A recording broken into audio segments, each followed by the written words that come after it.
10th, 2023, closed session city council meeting to order. I would like to point out that this meeting is being hosted through live stream on the city's website and by Zoom teleconference. City Clerk, may we have a roll call, please? Thank you, Mayor. Councilmember Krupa, I am here. Councilmember Peterson, Present. Mayor Pro Tem Lowenthal. Here. Mayor Males. Here. All members are present with the exception of Councilmember Meyer. Do we need a motion to excuse her from the meeting?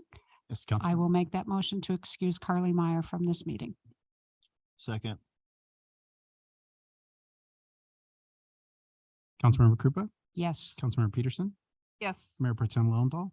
Yes. Mayor Males. Yes. That motion passes 4-0. Continue. At this time, members of the public may only comment on an item appearing on the closed session agenda. Please adhere to the following when addressing the council. Comments will be limited to 3 minutes or less. Comments should be directed to the council as a whole and not directed to individual council members. City Clerk, are there any registered speakers? Mayor, there are no registered public speakers and there's no one on the Zoom call. Council will now proceed to closed session. Thank you for joining us. A report of closed session will occur after the deliberations. Thank you.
study session to order.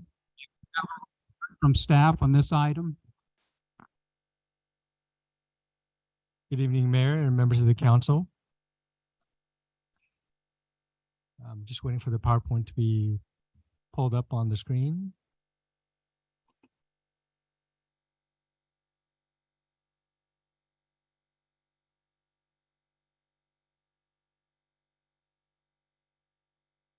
Good evening. So what I'm trying to present tonight to you is a commercial and residential container development work study.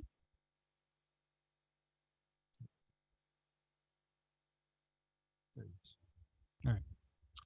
So this meets the strategic plan integration of quality of life. Commercial container development will enhance the area that have been remain vacant in the past with opportunity to develop into a commercial hubs. Additionally, the residential container development will address new innovative methods in providing housing in a speedy method. It also meets the economic development component, and commercial container development will afford the opportunity for smaller businesses to establish within with small capital and bring forward a business idea to reality. Additionally, the residential container development will bring opportunity to blend the commercial development and residential development for custom services to the community. So this is quick data that I have. It's a little bit old, but still very valid. For the United States, we get about 11 million containers that arrive via the sea and 11 million via the land borders, 2.7 by rail. So there's about 25 million containers that comes into the United States annually. And only about 12 million containers are repackaged and shipped out of the country. So what happens to the rest? So the cost of containers in 2020 to 2021 skyrocketed during the COVID times due to the lack of availability. They originally started about $2,000 or so. They're upwards of $17,000 per container now.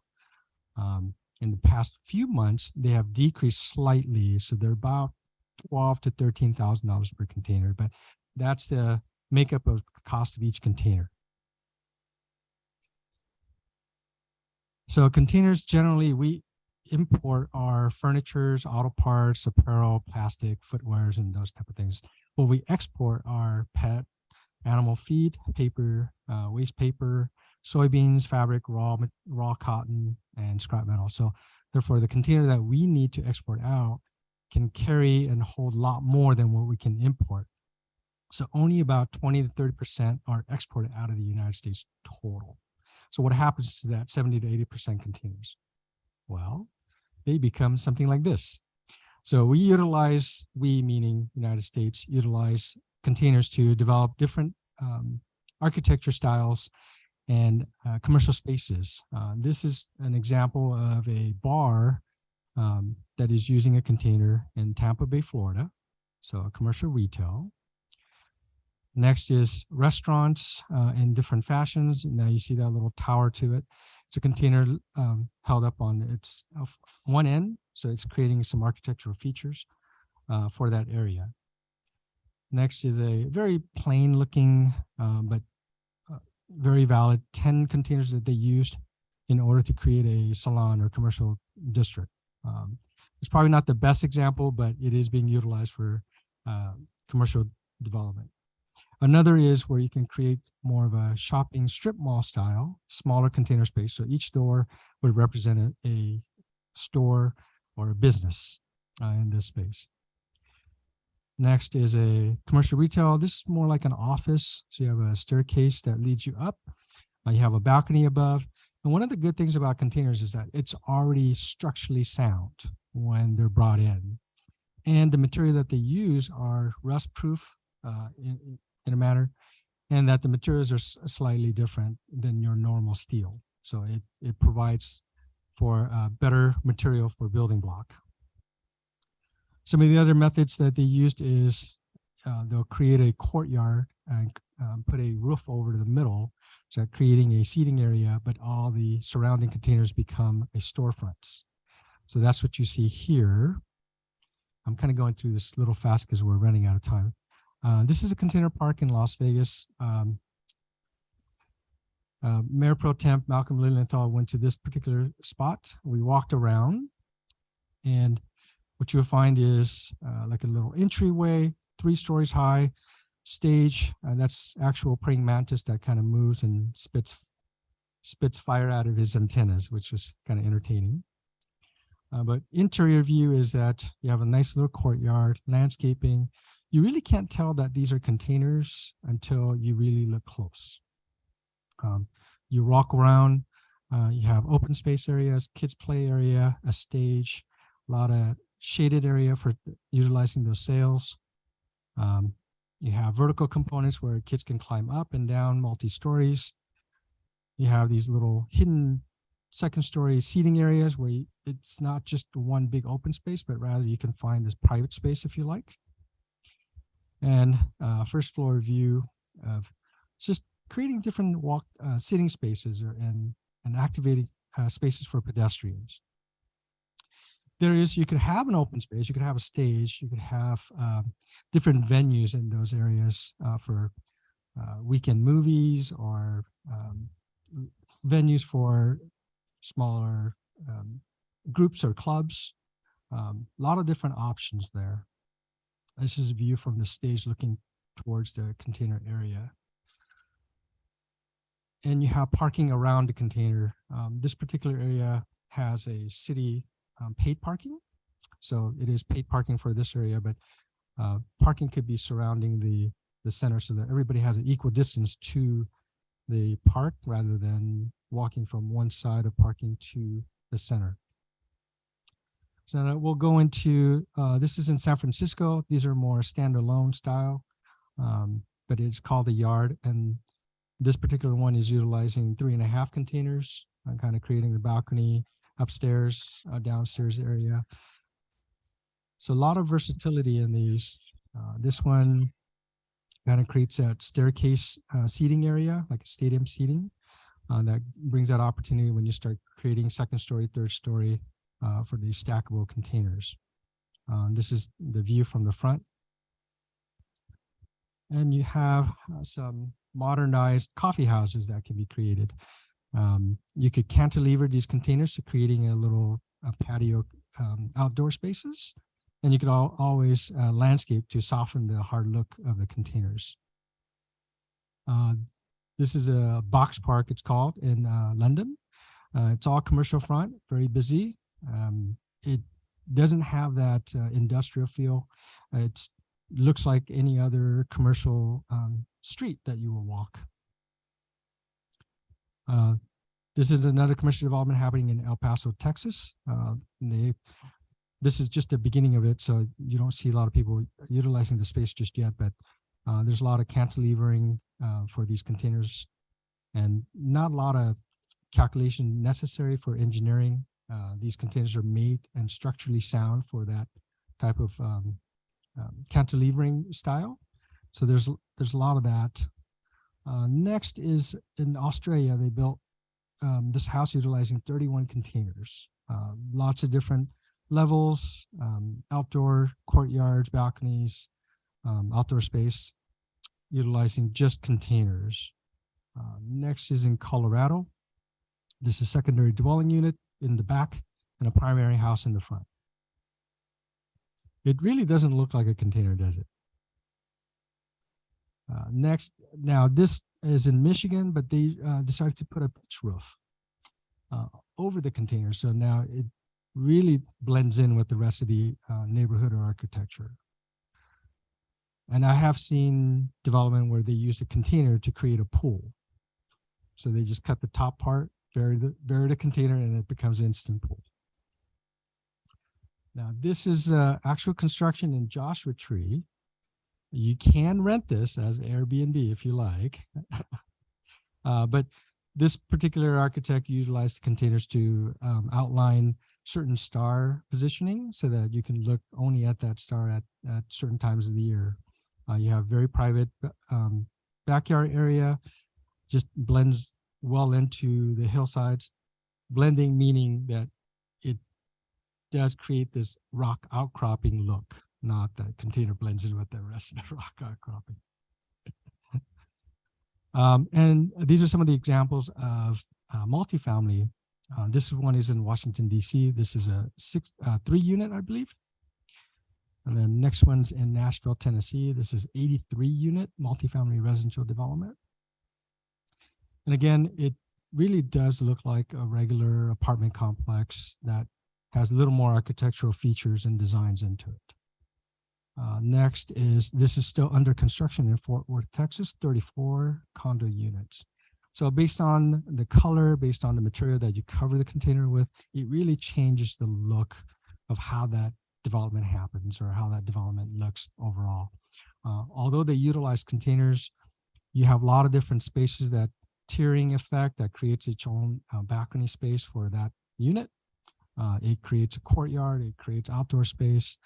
And as earlier I had discussions with Kathy, the walls are going to be straight. And that's all I have, and I'm available to answer any questions or get direction from council.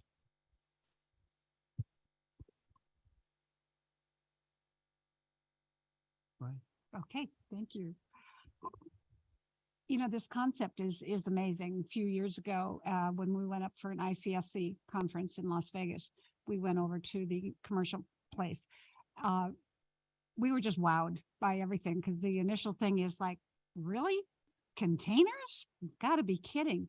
And it was just incredible what they had built and how sturdy, of course, it was. But I do have a question when you say, I mean, I understand the container, but how do you, what is the like the substructure? I mean, you still have to do footings and concrete for your base, and you've got to have some way of anchoring them together, or anchoring them, I mean, hurricane things that redheads, I don't know. I mean, you got to do something to hold it down and then do whatever. And I assume then you just drywall on the inside, or Well, there's always Gorilla Glue. No, what? Gorilla Glue. Okay. No, actually, what they do is they place it on pylons. And Okay. they have metal anchors that they Right. weld it to. So it's actually better than your normal construction. It's actually welded into those footings. Well, and definitely price wise, it is considerably cheaper, I would think. Depends than- on how elaborate you get. Yeah. But being that containers are 53 feet long by 10 feet by 8 feet, and it's $12,000 to $15,000, and three of those will make 1,200 square feet. It could get really cheap. Yeah. It's intriguing. I'm definitely not against it. I've been trying to visualize where in town they would look the best, and I haven't come up with anything yet. We have some ideas. You have some ideas. I figured you would. Thank you. Real quick, HB, I was approached by a doctor that does this. He builds shopping centers with these containers. So maybe I'll bring him down and have him talk to you about this. Absolutely. Okay, perfect. Any other questions or comments?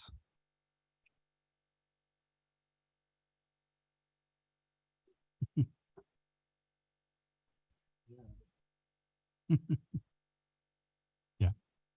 So what I'm looking for is just a direction that go forth and come up with some ordinance that would allow these type of developments to occur. Definitely. Let's go forward with it. All right. All right. Thank you so much. Thank you, sir.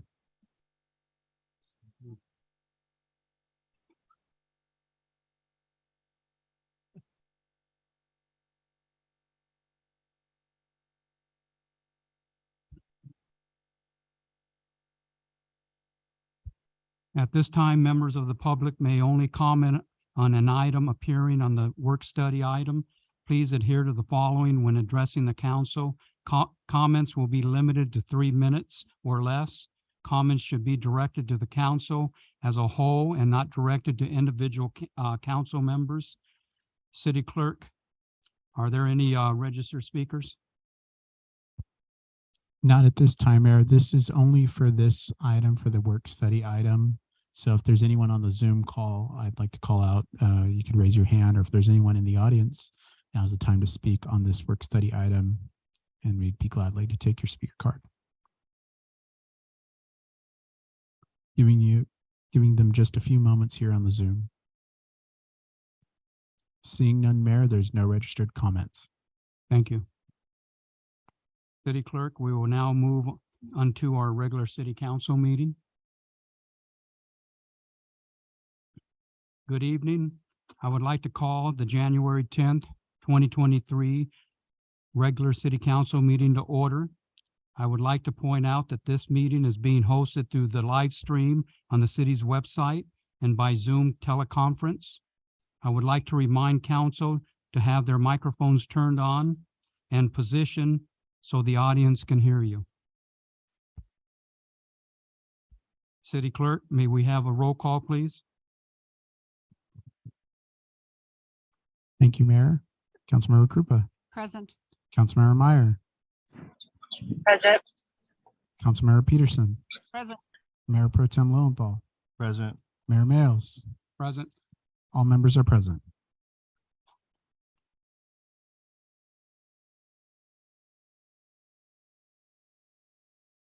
The invocation will be by Mark Garrett of the Well, and following will be Linda Krupa with the Pledge of Allegiance. Please stand. Heavenly Father, we come to you tonight, Lord, and we thank you for this gathering. We know, Lord, from your word that people placed in government are called by you, that you've placed him there, God.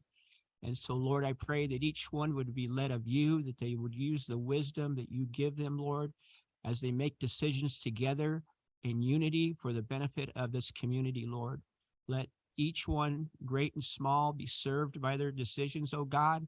Lord, we thank you for those who protect us and come to our aid when we need it, the police department, the fire department, EMTs and such, Lord. And we just ask that you would guide this meeting, Lord, and may you be glorified in the decisions made here tonight, Lord. We pray all this in the name of Jesus. Amen. Thank you, Mark.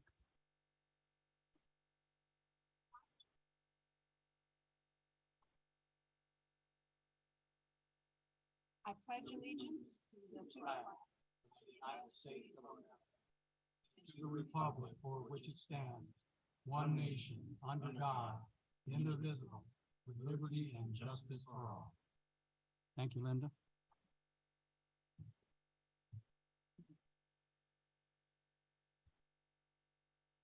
We will move to the city attorney's report from closed session. City Attorney, can we get a report, please? Thank you, Mayor. At this time, there are no items to report out of closed session. Thank you, City Attorney. We will now move to communications from the public.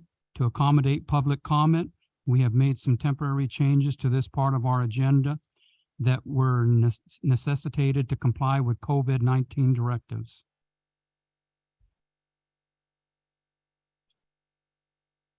May I have Norm Kyrus, please, step up? Not easy.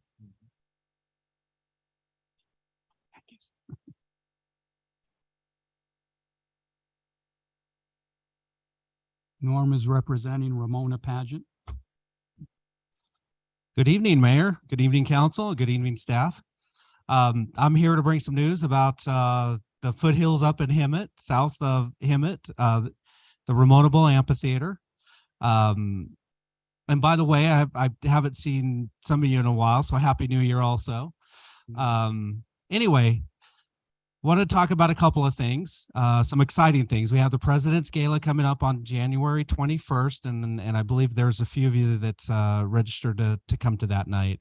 But that is going to be the continuation of our 100-year celebration of the Ramona pageant.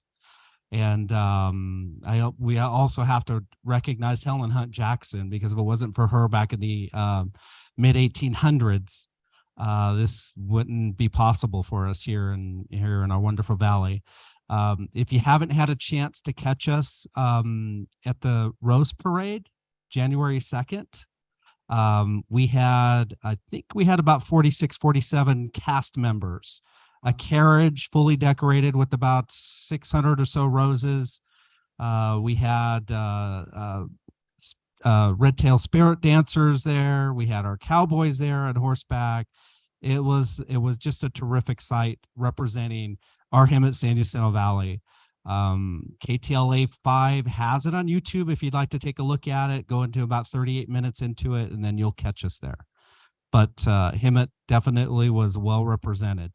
The thing that was exciting to me, being in the real estate business and selling Hemet for many years, the phone calls that we received up at the Ramona Bowl after our presence there. We've had people calling from South Carolina, North Carolina. Had talked to a lady that has not been to the pageant ever, but her parents used to participate, lives in Huntington Beach. She's going to give her parents a birthday present and bring them out here.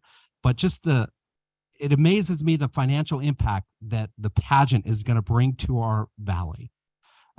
We also have Ramona Days. It seems like it's sort of a fading tradition, but we'd like to get the businesses back together again, decorating for those for our Ramona season, and we'd like to get everybody participating in that.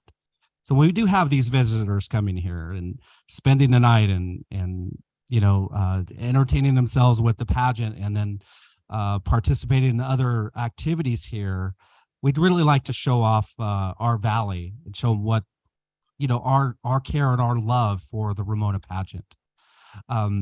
Also, the other thing that's coming up is the same day, January 21st, we're going to start looking at volunteers for cast members. So if you have Rock Indians, kids, Rancho kids, anybody that's interested in being in the cast, January 21st, please come on out. But we're always available. Please get in touch with us if you have any questions. Thank you very much. Thank you, Norm. Next, we have Terry Larned, I believe, representing American Legion, maybe.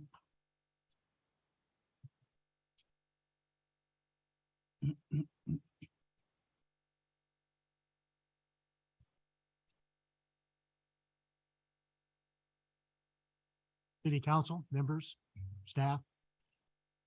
Actually, I was giving my 3 minutes over to Norm so he could expel more on the Ramona pageant, but it also came to our attention tonight that if it weren't for the Ramona pageant, Los Angeles would not be what it is today.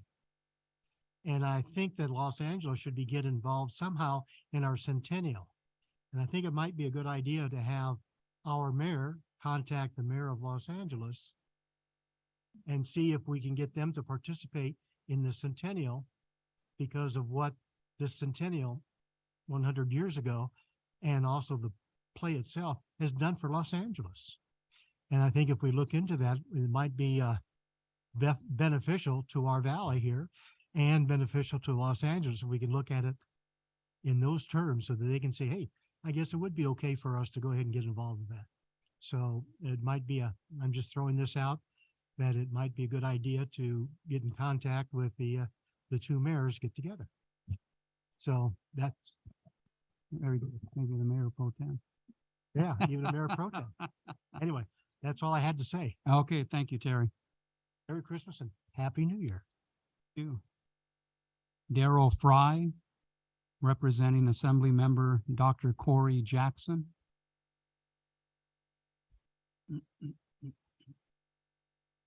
Good evening. I just wanted to briefly introduce myself, council. My name is Darrell Fry, representing Dr. Corey Jackson. We recently were elected in November, so we had to come show love at the first council of the year. So Happy New Year to you all. Once again, I want to connect with you individually, maybe to hear your priorities, kind of see where we can represent you all in the Capitol, and to make sure we put City of Hemet on the map. I think the Ramona pageant and what Norm was speaking, I think we can definitely raise some flags in the Capitol about the pageant as well. So I'm super excited about it. A little nervous about it as well. So It's good to be on this side of the town. But look, I want to introduce an event we have coming up as well. We have a community forum at the Moreno Valley College. It's going to be a Saturday, January 28th. And this is our chance to meet our constituents, City of Hemet. We include City of San Jacinto, City of Moreno Valley, and also the City of Paris as well. So we have a nice little piece of the Inland Empire for us on our district. So again, why am I so nervous? Oh my goodness. All right, Saturday, January 28th, and that's coming up. We're going to host it at Moreno Valley College, and that's going to be from 11 to 12:30. So if you have any questions, if you want to meet our assembly member himself and share your love and support, or even, see how we can represent you all in the Capitol, please come out on the 28th. All right, thank you. Thank you. Mayor, may I make a comment? I'm sorry. May I make a comment? Yes, definitely. If Lori and Norm haven't connected with you already and told you that Ramona is California's official outdoor play, we are going to be inviting the governor. So if our Assemblyman Jackson has any pull with the governor, we need him down here for the 100th anniversary. So thank you. I'm glad you are excited to be here. Thank you.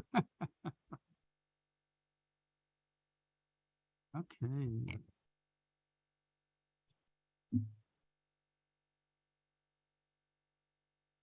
Okay, I'm lost here on where I think. Presentation, I'm sorry, number 14. number 14.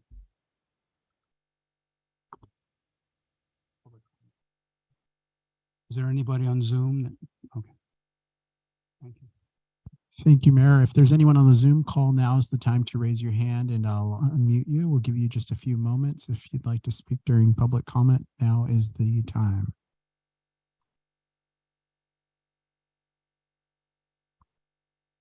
Seeing none, Mayor, there's no public comment. Thank you. We'll now move on to presentations.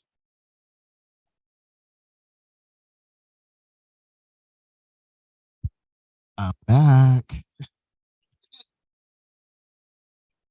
May we have Corporal Hall of our City of Hemet Police Department please approach the dais to receive the proclamation. Thank you.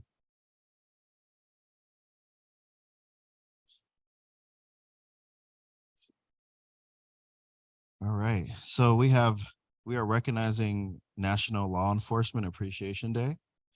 Whereas the health and safety of our citizens of the City of Hemet is important to the happiness, prosperity, and well-being of our city's families and community. And whereas the City of Hemet is the proud home of the dedicated police officers that put their lives on the line to keep our community safe. And these officers stand as leaders, educating the community about the importance of public safety. And the City of Hemet appreciates the extraordinary efforts and sacrifices made by our officers and their family members on a daily basis in order to protect our schools, workplaces, roadways, and homes. And National Law Enforcement Appreciation Day is an opportunity to show our support for law enforcement. Now, therefore, Joe Males, Mayor of Hemet, along with the Hemet City Council, do hereby proclaim January 9th, 2023 as National Law Enforcement Appreciation Day. And we encourage the community to join in celebrating the men and women who serve the Hemet Police Department and other law enforcement agencies. To you, sir. You want to share anything with the community? We just appreciate your support.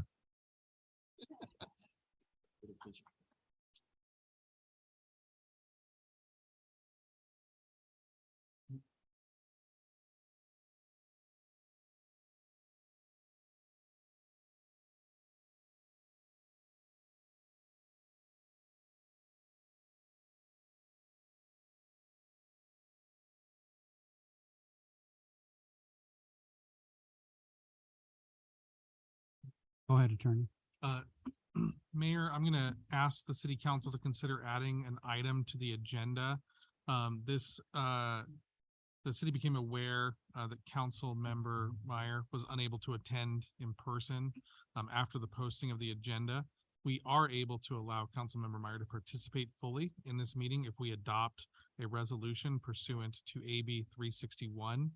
What that requires is that we ratify the state of emergency that currently exists in the state of California as a result of COVID-19. Acknowledge that there are still social distancing recommendations from our local health agency, and authorize teleconferencing participation by members of the legislative body for up to 30 days. AB 361 is allowed to be used by local agencies until the state of emergency has been terminated, which is anticipated to occur on February 28th, 2023. So the city council could authorize it for a full 30 days, and that would allow Councilmember Meyer to participate in today's city council meeting. Because we're adding an item to the agenda after the posting of the agenda, it would require a 2/3 vote of the city council to adopt the proposed resolution. Thank you. Gonna make the motion? Oh, I'll make the motion. I'll second. To a roll call motion by Mayor Pro Tem Lowenthal, second by Mayor Males. Councilmember Krupa, Yes. Councilmember Meyer,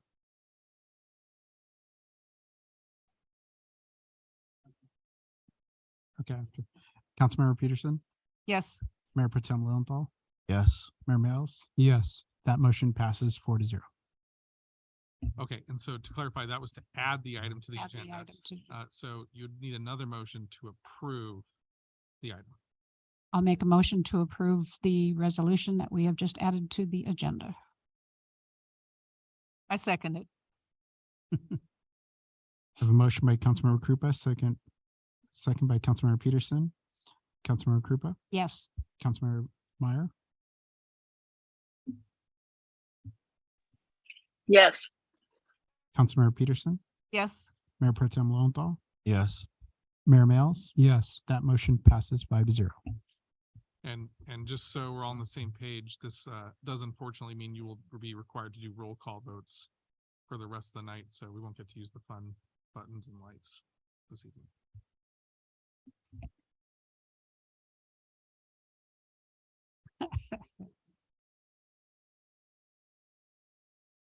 The city council's procedures for public hearing will be as follows. Staff will provide a report and clarification of items presented. The public hearing will be open for comments for those in favor of or in opposition to the item, followed by the rebuttal of any comments made. The public hearing will be closed and the city manager may respond to any questions raised by the public. The public will not have an opportunity to respond. Discussion will be brought back to the city council for direction or action. May we have the report from staff on item 15A, please? Yes, good evening, Mayor, members of the council, Noah Rao, Public Works Director, City Engineer. Did we have a presentation? It's pulling up. He's pulling that up right now.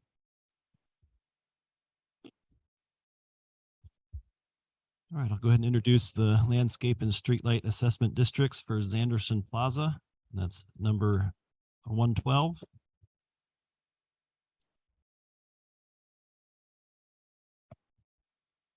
Zanderson Plaza is a commercial development for retail and restaurant use and is generally located at the corner of North Sanderson Avenue and West Menlo Avenue. It contains 6 parcels as shown here on the map. The landscape and lighting to be maintained is along the district's Sanderson and Menlo Avenues and the median on Sanderson, the frontage. The landscape assessments will pay for the operation, maintenance, and servicing of ornamental structures, landscaping, and appurtenant facilities. The total proposed landscape maintenance district assessment for the next fiscal year is $16,714.41. This is the initial maximum assessment and is subject to an annual increase of the greater of the CPI or 4%.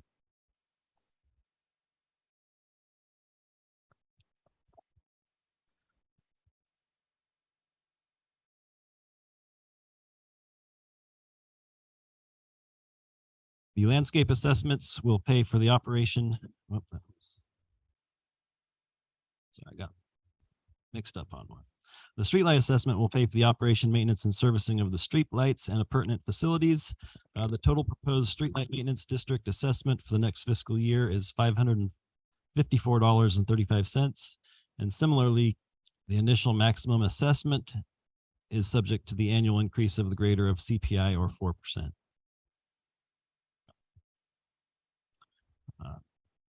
Staff's recommendation is to hear any public testimony, have the clerk announce the results of the vote, and should the results indicate a majority in support, adopt the resolutions provided to complete the formation and authorize collections of assessments within the district's next fiscal year as deemed necessary. Supports the formation of these assessment districts, support the quality of life goal in the city strategic plan.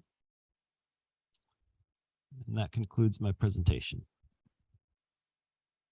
We do have Chris Thomas with Harrison Associates here as well. If you guys have any questions specifically on the district.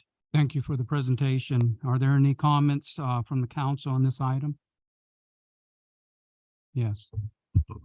Thank you for that presentation. This is just a question in verbiage in it, in that we are referring to it now as the landscape maintenance districts and streetlight maintenance districts. Will we continue to do this going forward instead of going with the LMDs and the LLMDs? This technically is the landscape lighting and maintenance districts. And so there's two separate districts for street lighting and landscaping. Right. So that's why they're kind of separated out here, and there's separate resolutions for each of the formations. But we're going to refer so that when we see one that we can say, oh, that's definitely streetlights. That's not just I lighting. prefer that myself. Yes. I prefer it too. It's much clearer when you read something like this. Good presentation. Oh, well, never mind. I'll ask that at the end. I'm done.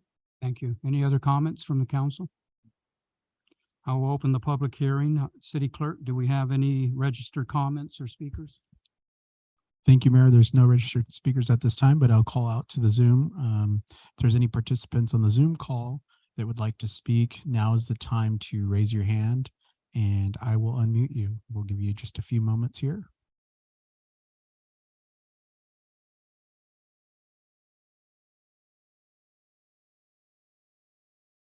Seeing none, Mayor, there's no registered public comment. With that, I will close the public hearing. Are there any further comments? City Clerk, may we recite the election results? Thank you, Mayor. Yes, we did receive the waiver of 45-day notice period and the votes today, January 10th, by the authorized representative, Marwin Alabasi. And we have 112 votes in the affirmative supporting this assessment ballot. And this is the assessment ballot for the special election for the landscape maintenance district number 112. And so that is affirmative as in the yes. Those are the results. Thank you, sir. Can I get a motion and a second? I'll move staff recommendation. I'll second. City Clerk, do we have a roll call? Thank you. Motion by Councilmember Krupa, second by Mayor Pro Tem Lowenthal. Councilmember Krupa, Yes. Councilmember Meyer, Yes. Councilmember Peterson, Yes. Mayor Pro Tem Lowenthal, Yes. Mayor Males. Yes. That motion passes 5-0. Mayor, can I ask another question right now? Yes. Is this going to be a district that the city maintains, or is the property owner going to maintain it, or has that been ascertained yet? So far, it's going to be city maintained. There's a possibility they may come and want to do a dormancy agreement, but that would come later. Okay, thank you very much. Thank you. May we have a report from staff on item 15B? Yes, as soon as we get the PowerPoint pulled up, I'll go ahead and introduce the landscape and streetlight assessment districts number 113 for the Holiday Inn.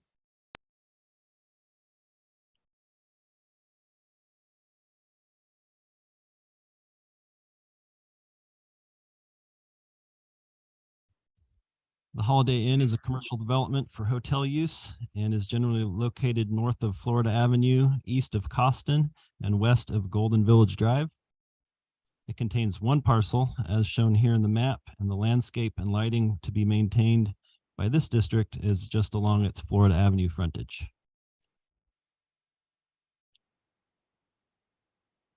The landscape assessment will pay for the operation, maintenance, and servicing of the ornamental structures, landscaping, and appurtenant facilities.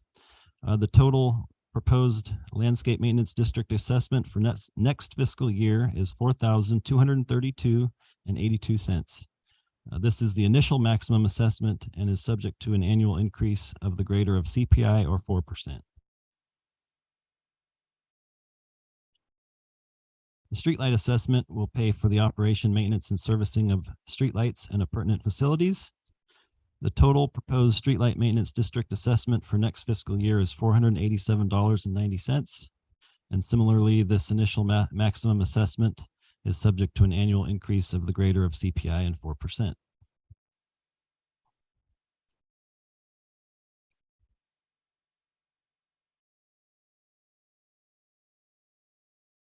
Staff's recommendation is to hear any public testimony, have the clerk announce the results of the vote, and should the results indicate a majority in support, adopt the resolutions provided to complete the formation and authorize collections of assessment within the district next fiscal year as deemed necessary. This project is not complete, so if it is not complete when we go to assess next year, then it'll be postponed until the following year.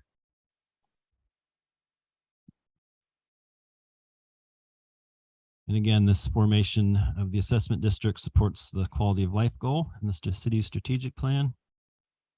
And that concludes my presentation. Thank you for the presentation. Are there any comments from council on this item? If no, Yeah, she'll be in public hearing, right? No comments from council. I will open the public hearing.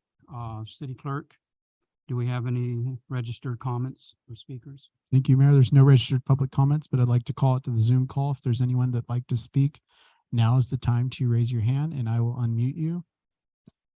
And that is for this public hearing item. We'll give you just a few moments. Seeing none, Mayor, there's no public comment. For that, I will close the public hearing. Are there any further comments? City Clerk, may you recite the election results? Thank you, Mayor. This is for Landscape Maintenance District number 113, assessment ballot special election. We do have an authorized signer on behalf of this assessment ballot, and we have 113 votes in the affirmative in formation of this ballot assessment, and that is signed by Sharil Patel. That's the authorized signer. So 113 in the affirmative. Those are the election results. Thank you. Can I get a motion and a second? I move we approve it as presented. Second.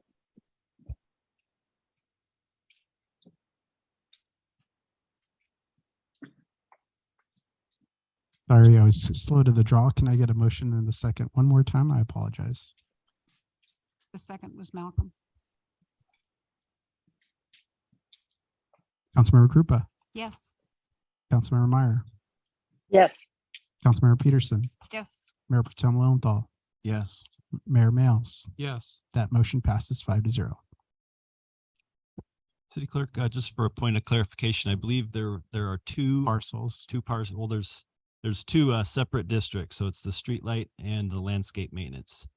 So that there should be two ballots to read the results for. Excuse me, that's two ballots for, I meant for the 113th district for landscape maintenance district number 113, two assessment ballots. That is correct. Perfect. Thank you. About the streetlight district, because that would have been a separate issue as well as on Anderson. I think it's just a matter of announcing it. It's two assessment ballots in the affirmative as well. Well as for Holiday and For Sanderson and Holiday. part of public record. Correct. Thank you, sir. Next, we will move on to receive and file. Are there any questions regarding the City of Hemet warrant registers? If not, we will receive and file the warrant registers.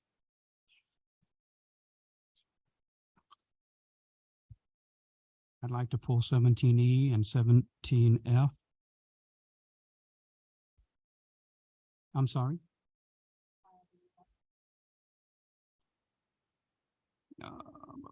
Yeah, okay. Are there any questions regarding the City of Hemet warrant register? If not, we will receive and file the warrant registers. Down here? Okay. Next, are there any questions regarding the City of Hemet investment report? If not, we will receive and file the investment report as well.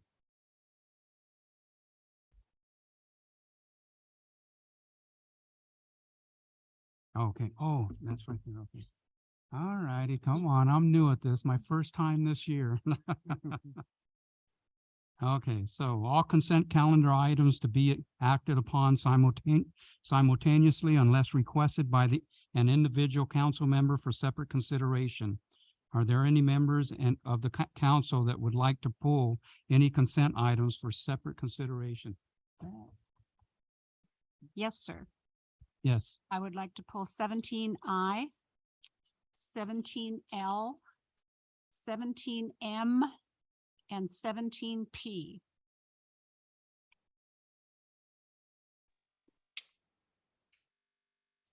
Becky, None for me. and I will pull 17E and 17F. And I would like to pull H and L and N as in Nancy.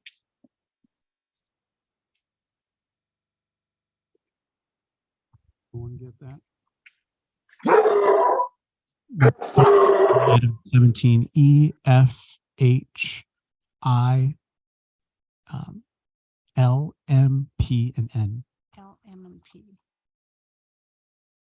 M. Was that L, M, and M, N? N, P, M, excuse me, yes, N, I said that P. backwards. M, N, P. Start over. For point of clarification, E, F, H, I, L, M, N, P.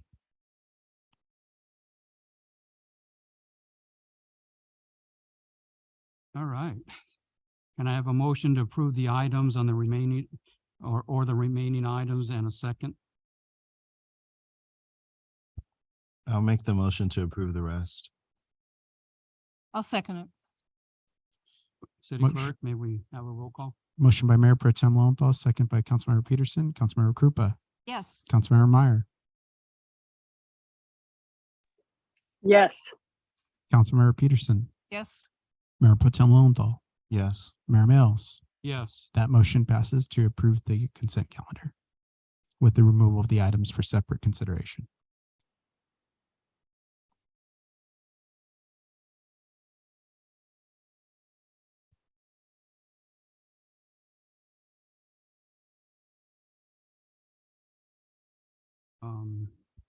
Start with 17E. E, back up. Oh, so we're moving on. Okay, 17E. Let me get there.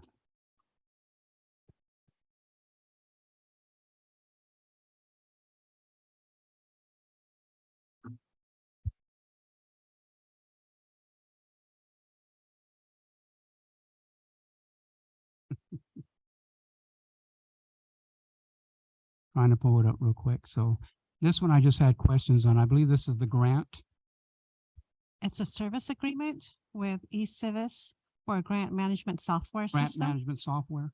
Yes. Okay, my question is, we have this software already and you're the one in control of it. Have we got any grants from this software at all? Have we, received any grants? Not yet. None? Not yet. No. Not yet. Yeah. How long we had it for? Have we had it for?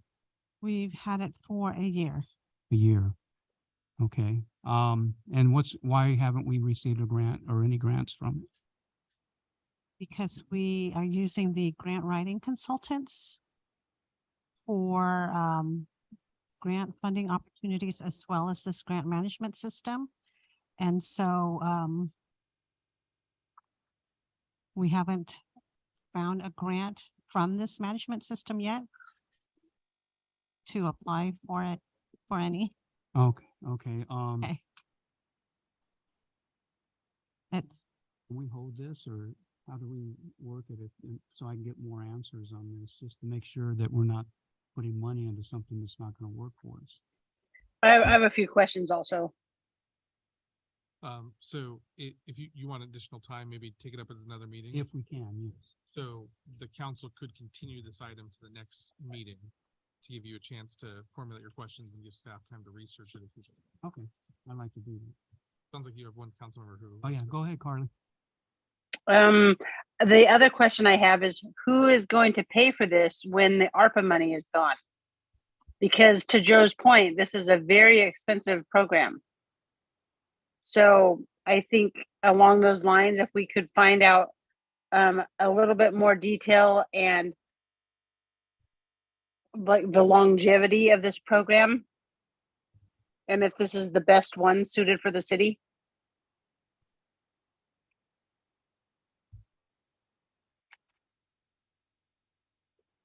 Maybe in the future, we can find some of that information out.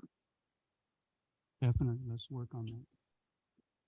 Yes, we could bring that back at the next council meeting. Okay, perfect. Okay, thank you, Victoria, or Veronica, I'm sorry.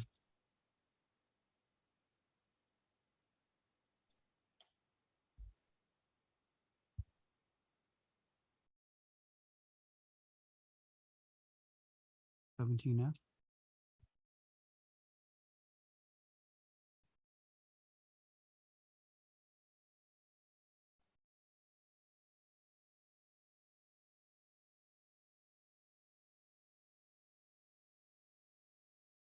Give me a minute here, Paul.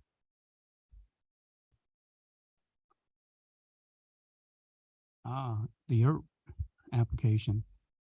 Okay, now we, at one of the council meetings prior to this, December, November, I'm not sure which one it was, we authorized a consulting company to go out and look for software, and at a cost of 135,000 or somewhere around there.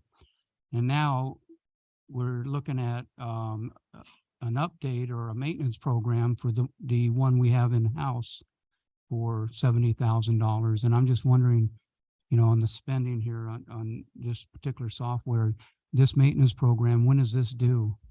It's a great question, Council, and thank you for asking it. Currently, the city operates under the Eden system, which is developed by Tyler. The city and finance staff has been working on this ERP system and putting together an RFP to go out and get a new system. We've had some turnover in finance, and the project has been long and a long undertaking. To give you an update, as of this past week, we've gotten our first draft of our ERP. Staff's been working with our outside consultant to help us develop the RFP so we can go out and actually receive bids for the new system. We're not taking this lightly. And staff is doing a deep dive and working with each department to ensure that the new software system will meet each of their demands. However, at this time, we're not ready to go into the ERP or the RFP. It's a lot of letters. But to get us through the next fiscal year, we're going to need an operating system to continue to function. At present, we're developing an RFP. We're getting close to getting that finalized and then submitting that out for bid. I would say, and don't hold me to this, I would say we're probably about 2 months out from that point. So again, during this next fiscal year, and I think through December of 23, we're going to have to use our existing system, which is antiquated and out of date, but at present, that's all we have. And what does this ERP software not do that the new one will? We're hoping a lot more. That's a long discussion. To give you a little bit of history, we've been with Eden for 20 years. I've been doing finance director work for close to 30. And in my 30 years, I've worked with Eden for 20 of those years. Unfortunately, Eden has been gobbled up. Tyler has been gobbled up by a bigger company that provides software. So their rights have been purchased by a bigger, larger company. That company is phasing out Eden. So even if we wanted to stay with Eden, we couldn't. So this is forcing our hands to go out and do an RFP for a better, it's going to be a little more expensive software. So at present, we're at a phase right now where we have to stick with Eden until we can get to that point. The new system, we're hoping, will integrate better with a lot of our current systems, timekeeping, payroll, project management. There is a litany of items that we want it to work with that currently Eden doesn't. So our hope is that we'll get a good product that will be user-friendly with other programs and move forward. Okay, this system you have now, the ERP, is it a web-based? And the new application you're looking at, will it be web-based? The current the current system we have, I believe is network-based. I don't believe it's web-based.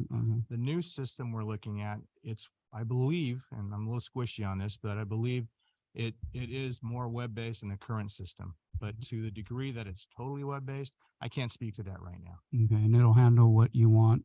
We are Okay. sure hoping so. Well, you gotta be sure it's gonna cost us a lot of money. Yes, sir, it is. It is. Okay, well, thank you, sir. I appreciate it. Yes, sir.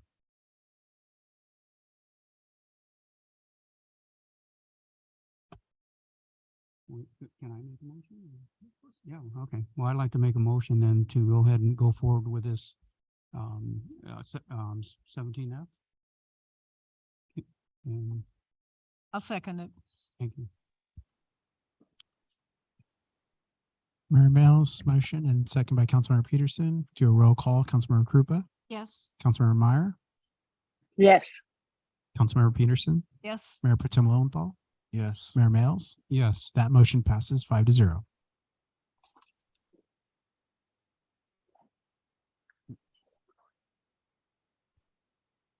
(17H).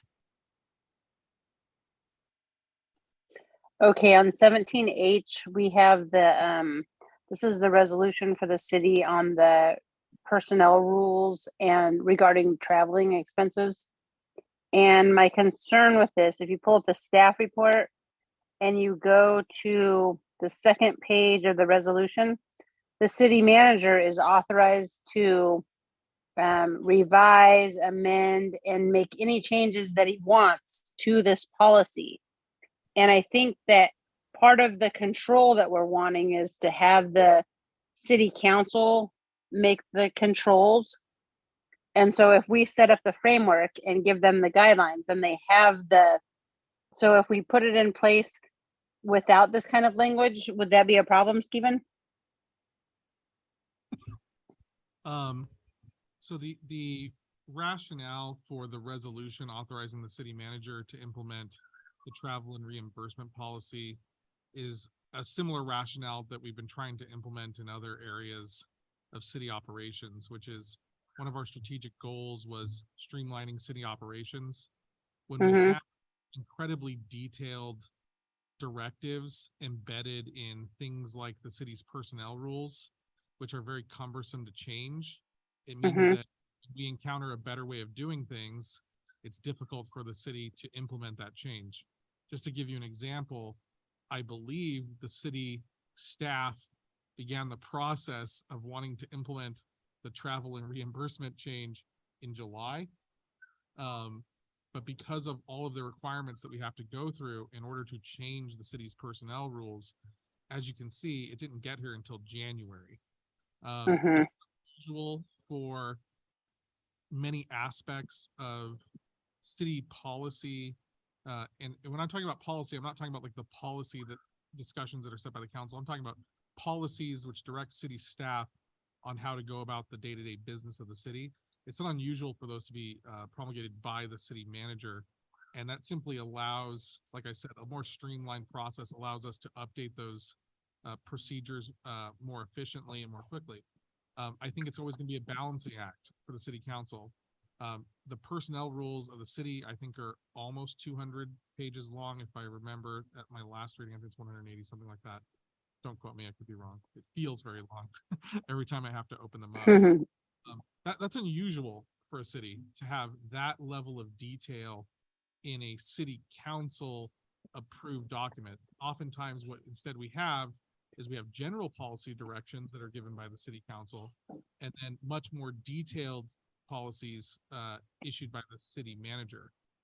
One thing you could do is we could amend the resolution such that whenever the city manager amends this policy, the city manager is required to notify the city council of that change and you receive a copy. That way you are kept up to date when changes are made. And if something is being made that you disagree with as a council, you'd have the ability to intervene at that time. And that may give you the. And I'm okay with the system as long as you have a system in mind. You know what I'm saying? So if your system is to, you know, make this more streamlined and more efficient, and that gives the city manager the power, then that's great. As long as we have a system. And You know what I'm saying? I just say jumping to something that we don't have. I just wanted to know why. That's why. Right. And, you know, and maybe Norma can go into the change that is actually being implemented to the policy. And again, this is I know that's been close to the chief's heart, to get away from an incredibly cumbersome and time intensive reimbursement process for small amounts of money. The goal is to bring us in line with current IRS regulations, which allow us to do per diems. Again, to streamline the operations, to reduce the amount of paperwork for these low level items. I drafted the resolution to authorize the city manager to make updates to it. But of course, the city council is capable of either approving just the policy you have in front of you and requiring it come back, requiring that any changes you be notified of them, or approving it as is, or not approving it at all. If you don't approve it at all, the personnel rules will remain as they are this day. I can say one of the things that the city did do is I think we reached out to all of our labor associations as well and informed them. We require to meet and confer with all the bargaining units, and all the bargaining units are very eager to get this implemented because it is a very cumbersome process just to get reimbursed for breakfast, lunch, dinner. Receipts are required. Sometimes you lose those receipts. It's just a very, very lengthy process. So we don't currently, correct me if I'm wrong, Norma, we don't currently have the authority under the personnel rules to issue a per diem. Do not. At the rates authorized by the IRS. So we require city employees doing any city business where they are entitled to be reimbursed for their meals to actually bring the receipts for every single item they want to be reimbursed.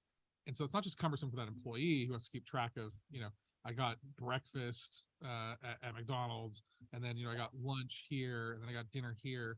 I mean, that in of itself isn't the end of the world, but those receipts all have to come back to the finance department, but then has to go receipts for $13, $10, and process it all and then issue a check. Whereas, you know, federal law, IRS regulations authorize us to just say, you know what, here's a flat per diem, eat where you want to eat.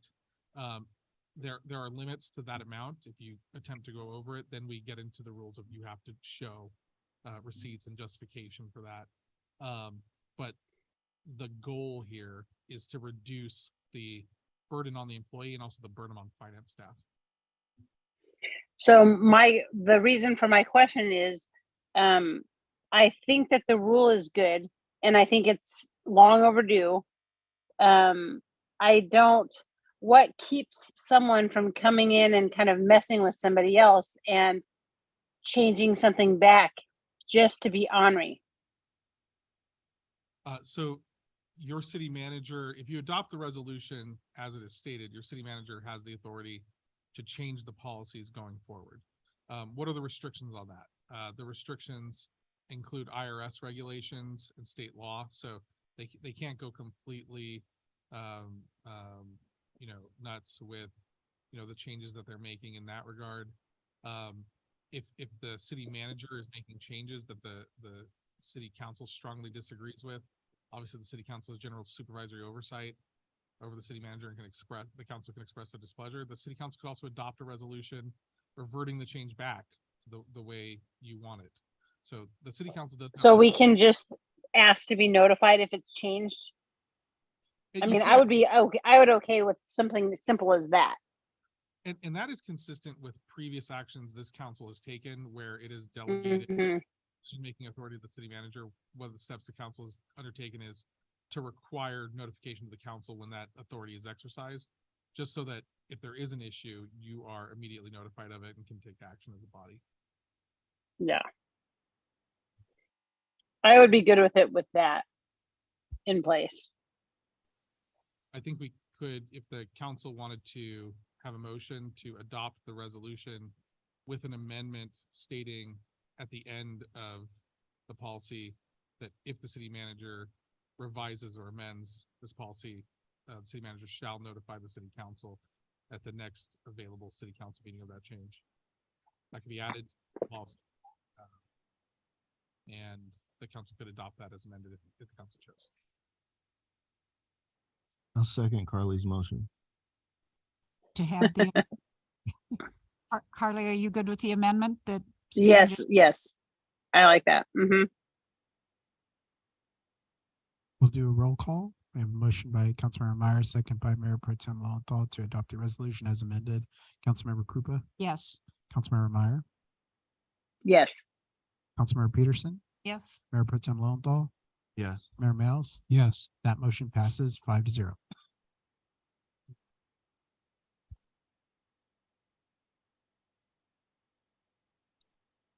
Fif- 17I. Yes. 17I. My question on this, Caltrans never does anything out of the goodness and kindness of their heart. But love to take their money for this.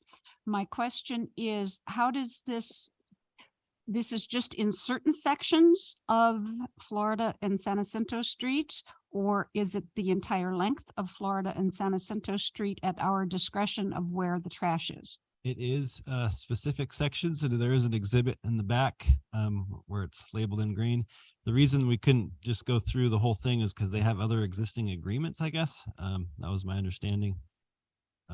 Just off the top of your It head? took a long time to go through because they had conflicts on agreements with other parties for certain sections. And so this is the final exhibit is what they gave us as far as what we could have in our agreement with the city. Okay, I'm trying to, the follow-up question is, does it encompass the areas along Florida that has the oranges that keep dropping onto the sidewalk and the street? And the other was, does this have any impact on the Adopt a Street program that some of our nonprofits have in cleaning up sections of Florida and San Jacinto Avenue streets? It is probably those that they had to go through and make sure that we didn't have a conflict with. So yes, it won't Okay. affect those. I'm not sure exactly the street on the orange. If you see Exhibit A, you might be able to tell if it includes think it that does. area. I don't think it does. Well, and there are some definite sticky items in the language of that grant as far as tying our hands. And I ran it by legal earlier. So I think that we have acceptable answers. But I mean, if someone sprays a middle finger up and doesn't write the words out, it's considered art and then cannot be removed unless it is approved by their art committee or something. And there's all kinds of red tape like that. And the same with removing homeless encampments and weed abatement. So there's a lot of red tape in there, but I think that if we can work around it and legal's okay with it, then we can take the money. Right. So my understanding of this agreement is our ability to utilize these funds is what is being restricted. So this is the state's money that they got from the Mhm. Yeah. and they're now giving to the local agency, and nothing the state gives you comes for free. So if you take their money, you have to play by their rules when you use that money. So if we're going to utilize these funds for graffiti removal, then we would be obligated to comply with Section 8 of the agreement, for example. That does not restrict the city's ability to utilize its own funds, its own unrestricted funds, for these programs that we already have going on now. For example, the nonprofits that we're operating with. When we're talking about the conflicting maintenance agreements, just to give an example, I think of the kind of thing we're talking about. Is it Citrus Point over on the east end of Florida? Is that the name of the development? I think we entered Mhm.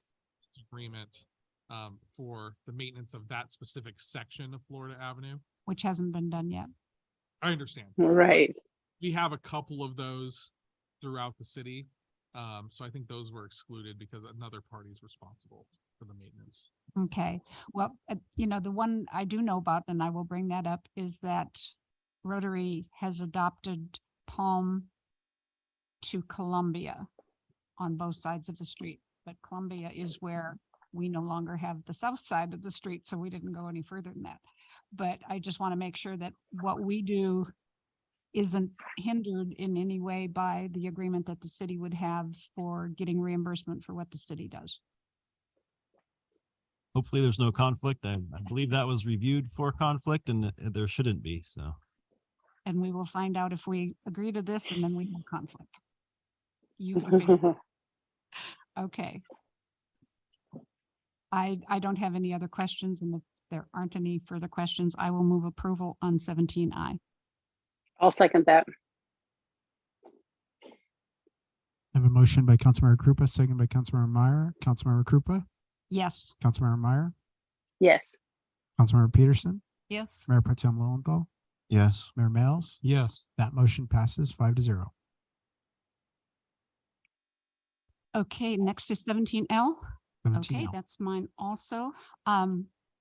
Couple questions on this. In reading it, it refers only to traffic survey, and I understand that we need the traffic survey citywide for setting speed limits and all of that good stuff. But my question is,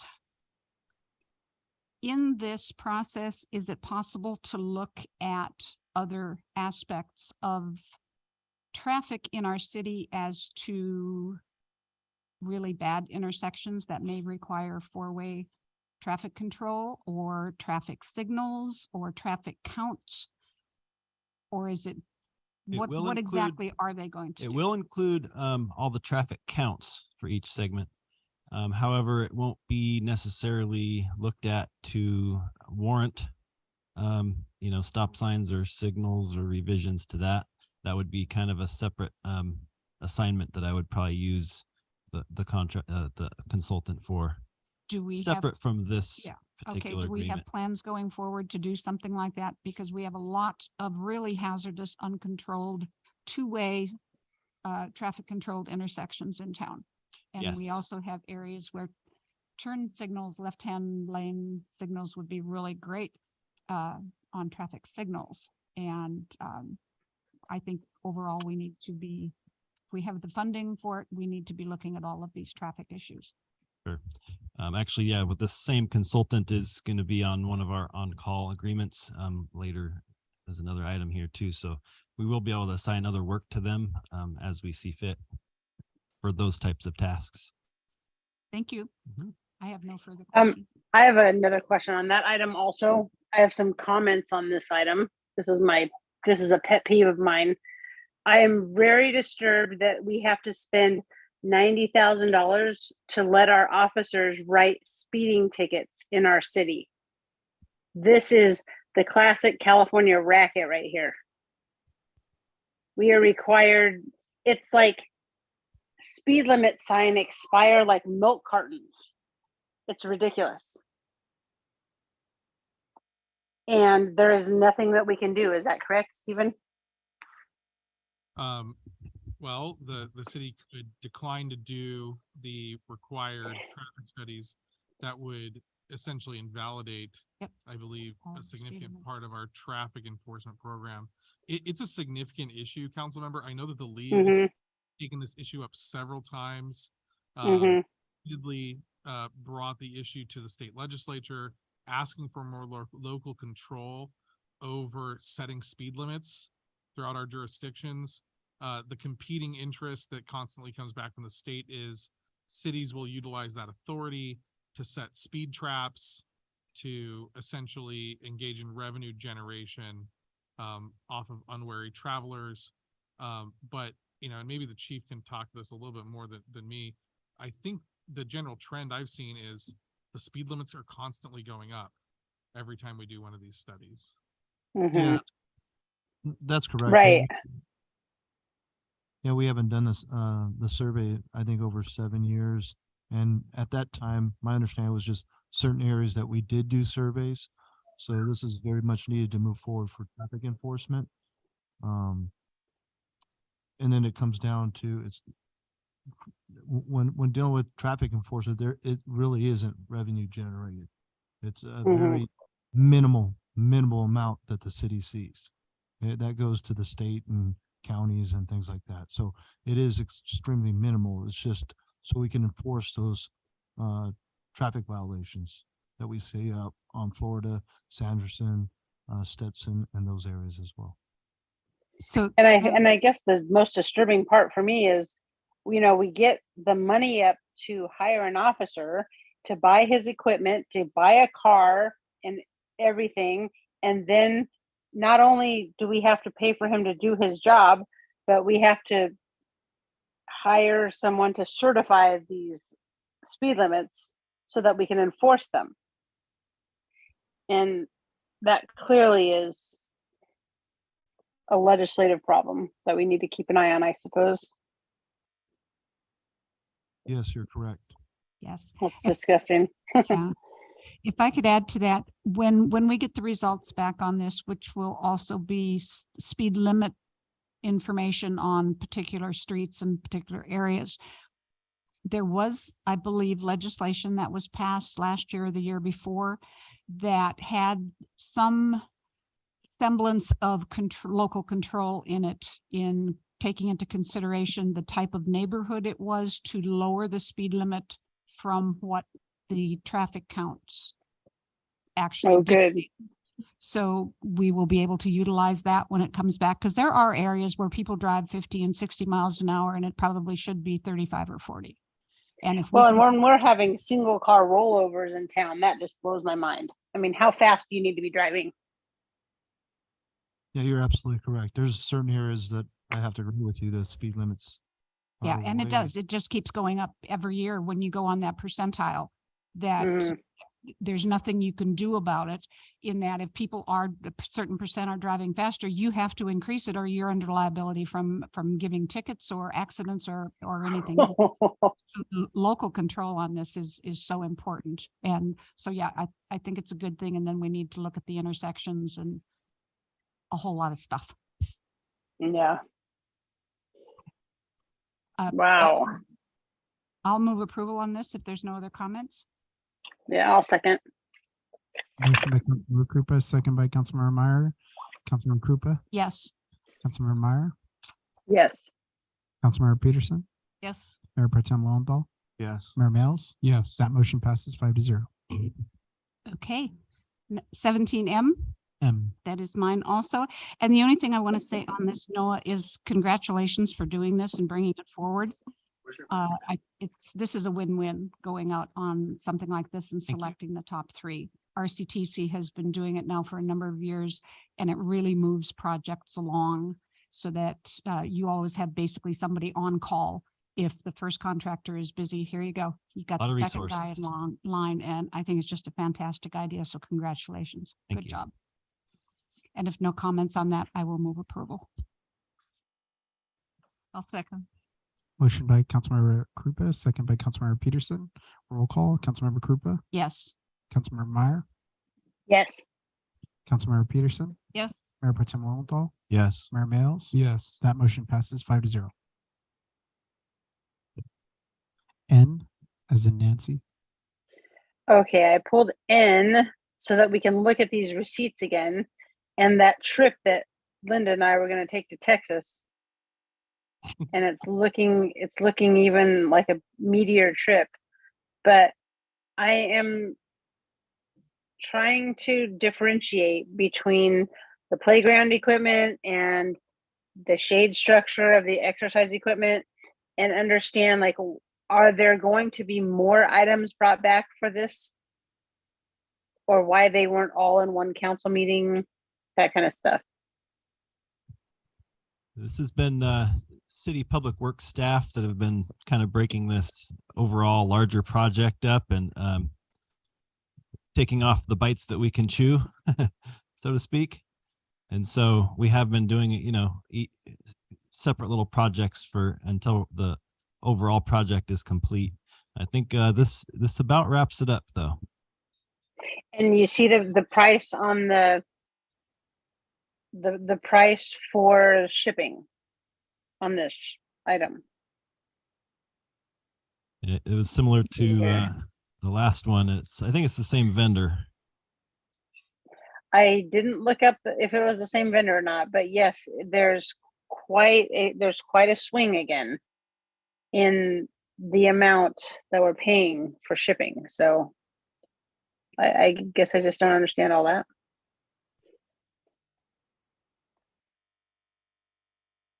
And I do Noah? believe it's factored in to the overall price, and that's, we're following the procurement policy.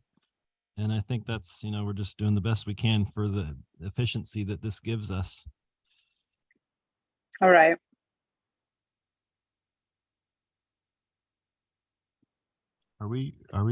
Could we go pick it up? Just save the money, you know what I mean? Good.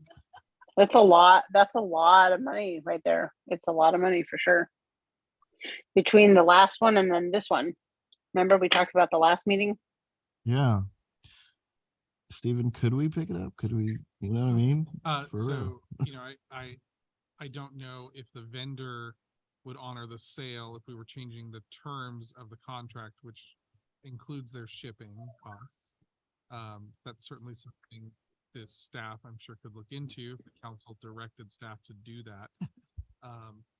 I understand the council's frustration with the process.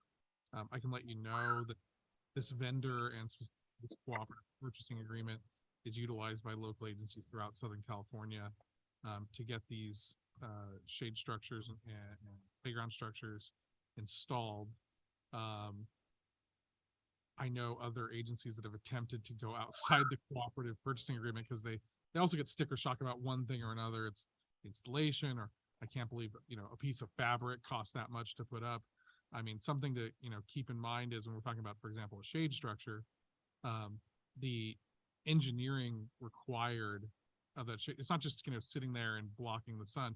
I think Noah and I were talking about, the winds that these structures are required to tolerate without snapping and hitting a member of the public and imposing significant liability on us. So they are heavy, they are expensive, but the cooperative purchasing agreement is generally considered to get the city the best deal for something like this. If the council didn't want to proceed in this manner and wanted city staff to engage in a competitive procurement, put out a request for solicitations, you may get a better price. I don't think you will, but that's certainly the prerogative of the city council. Well, and I would even just say in the future, just make sure you question and don't just take what they give you, because here's $20,000 worth of equipment and we're paying $5,900 of freight. I don't have all the ones from last time.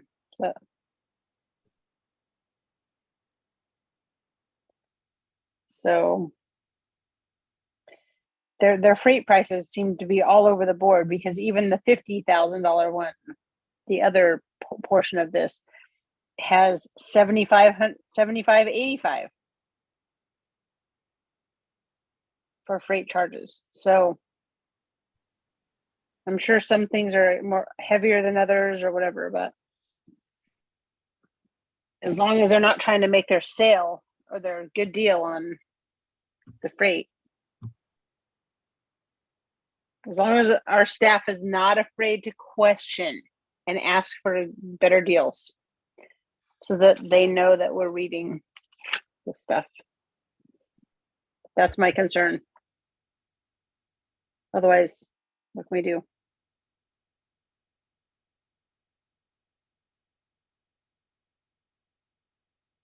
It's on you.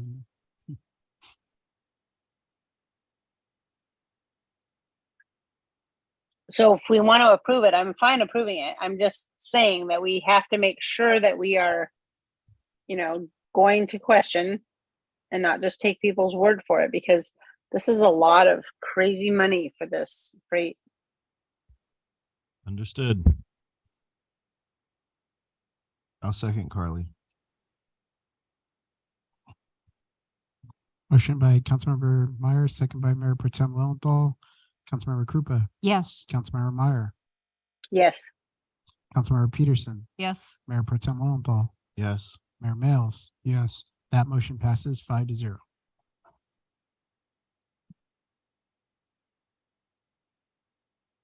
And I believe 17P is mine.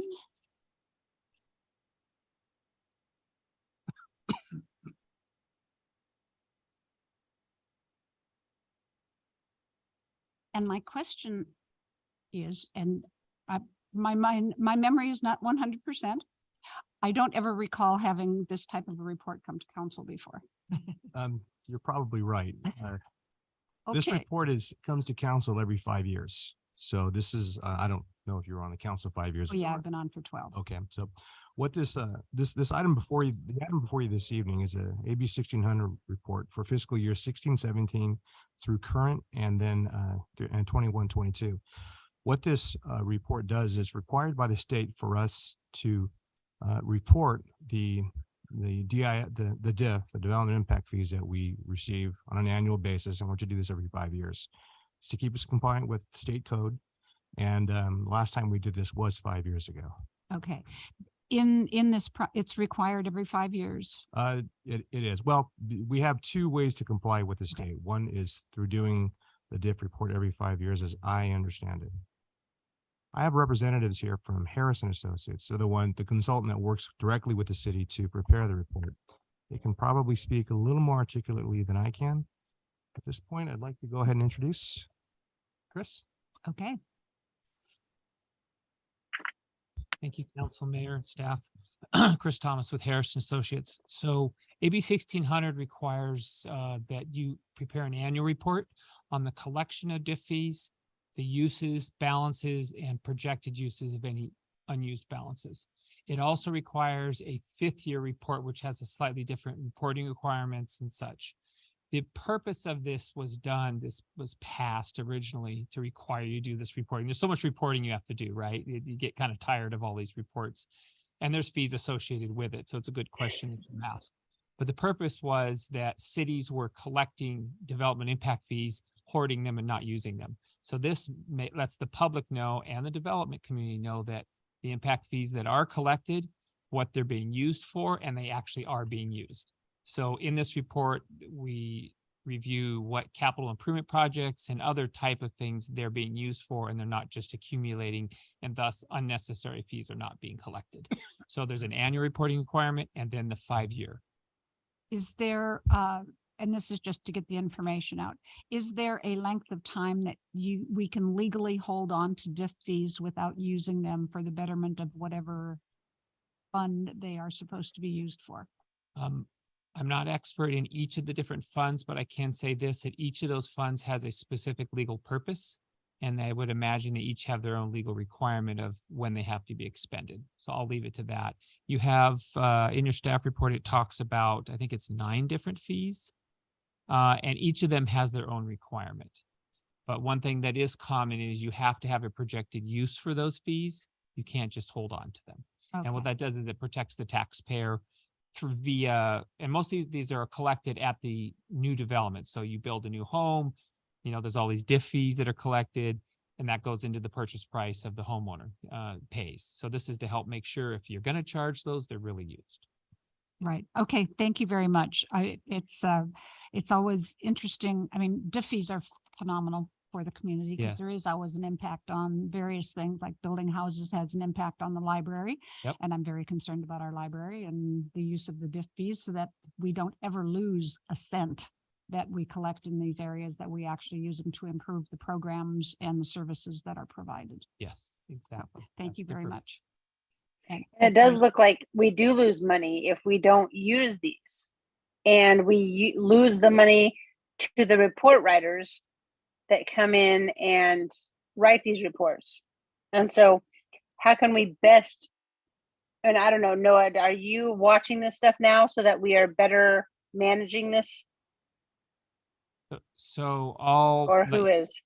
I'll let your finance director speak to that. I would think that the city council, the finance director, has responsibility for the expenditure, but what we do is simply take the data of what's been expended and also what your projected uses are and compile it. That's it. There's one other item which I didn't speak to, was there's a new law passed last year that requires the city to post your these reports as well as the studies that rationalize these diff fees onto the city website. And what's happening is if you don't do that, those nuisance lawyers come around and say, you haven't posted that, and then you have trouble. One last comment I will bring up is there's a requirement that by of those actual diff fees, there's a report that goes behind each one of them, right? Why are you requiring a $10,000 diff fee per home or whatever that fee is? That study must be done every 8 years. And if it's not done, then your enforceability of those fees comes in question. So that's also something I believe that in 2030, those all must be updated. So that's in the staff report as well. Okay. All right. Well, thanks for the warning on that. We'll make sure we spend our diff fees so we don't waste them.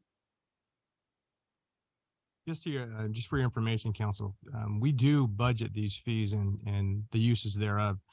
Presently, we're using these diff fees with for our work in our library. We use it in our flood control work, in our CIP projects with Public Works and engineering. And we also are collecting these fees to help us with our future fire station that we're looking at building. At present, I'm forgetting where that fire station is, but I know the diff fees for our fire suppression facilities fees are being used and collected for a future fire department in the future. One last comment. Excellent. The balance of diff fees is usually not the problem. There's too much there. It's usually there's not enough. Right. Yes, exactly. Okay, if no other questions, I will move approval of 17P. Second. A motion by Councilmember Krupa, second by Mayor Pro Tem Lowenthal. We'll do a roll call. Councilmember Krupa, Yes. Councilmember Meyer, Yes. Councilmember Peterson, Yes. Mayor Pro Tem Lowenthal, Yes. Mayor Males. Yes. That motion passes 5-0.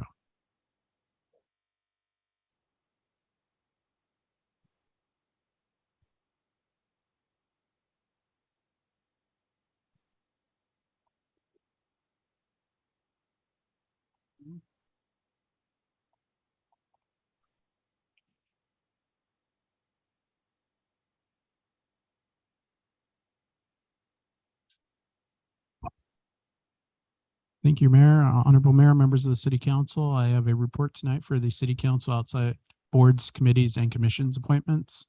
Tonight, staff, we are looking for your direction and possibly appointments for the City of Hemet City Council members to existing outside boards, committees, and commissions. We do this on an annual process to appoint on these outside boards and commissions. The last one was done just slightly over a year ago. And up for discussion, we do want to highlight that with the District 2 and District 5 seats being filled as of December 13, 2022, the City Council can appoint members proportionally to or reappoint City Council members as main and alternate liaisons to the respective organizations.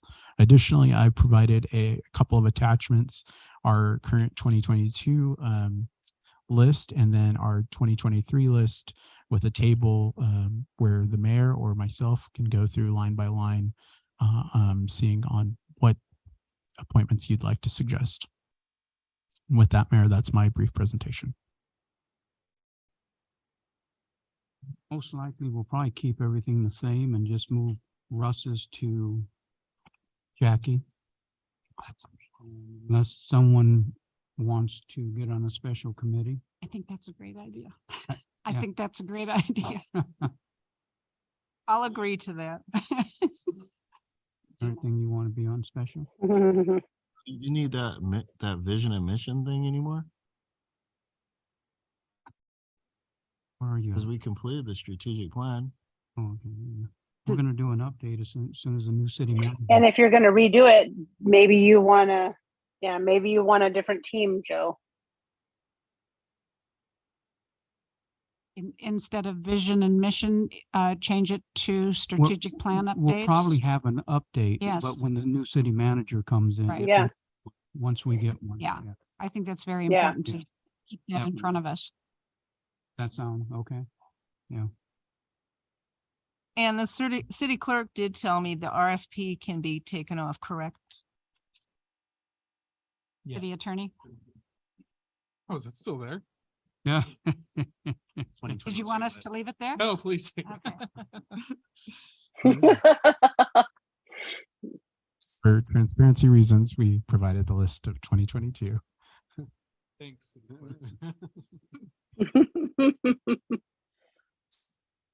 We're good with that? Okay, great. Is that okay with everyone here? Perfect. Yep. Fine. Honorable Mayor, members of the City Council, move on to item 18B, the Housing Authority reorganization. Again, this is kind of a similar annual process as far as to that degree for nominations of the office of chairperson and vice chairperson to serve until December 12th, 2023. And as far as part of the selection of the chairperson, the suggested process is I will call for nominations for office of the chairperson to serve until December 12th, 2023. And then I'll open the nomination for the chairperson from the seated board members of the Hemet Housing Authority to call for the vice chair. So we can move forward with calling for nominations for office of the chairperson to serve for December 12th, 2023. Do we have nominations? I'll nominate Malcolm Lilienthal. For the chair? Yeah, you were last year. I'll second that.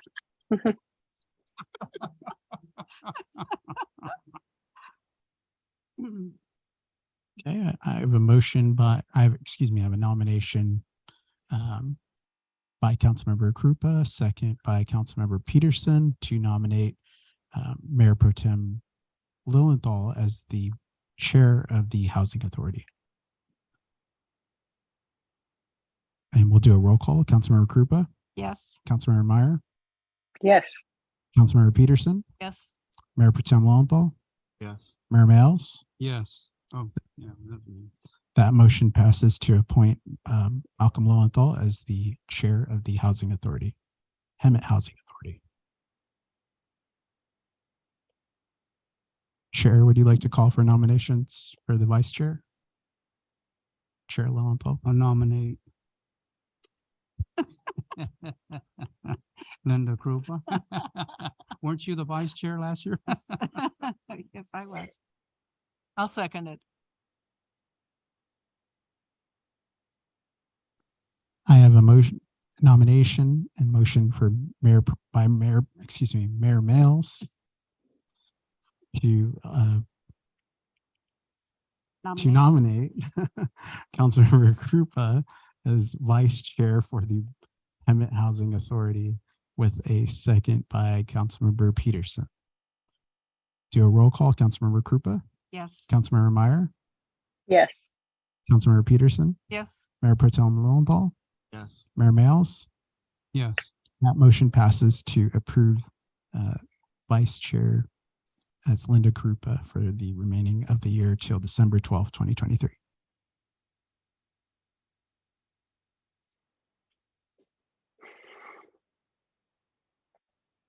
That concludes my report. Oh, thank you, sir. I am lost now. Where am I at? 18C. I'm sorry?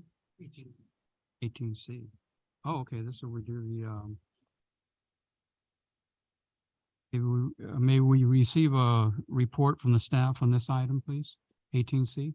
Good evening, Mayor and council members. The city has started its fiscal year 23-24 Community Development Block Grant Annual Plan process. At the December 13th City Council meeting, a public hearing was held for the public to express their interest or concerns on community needs and priorities to the council in preparation for allocation as identified in the City of Hemet Citizen Participation Plan. No public comments were received. Today, staff is requesting council form the CDBG Ad Hoc Committee with the appointment of 2 council members for the fiscal year 2023-24 CDBG application selection and funding recommendations. Thank you.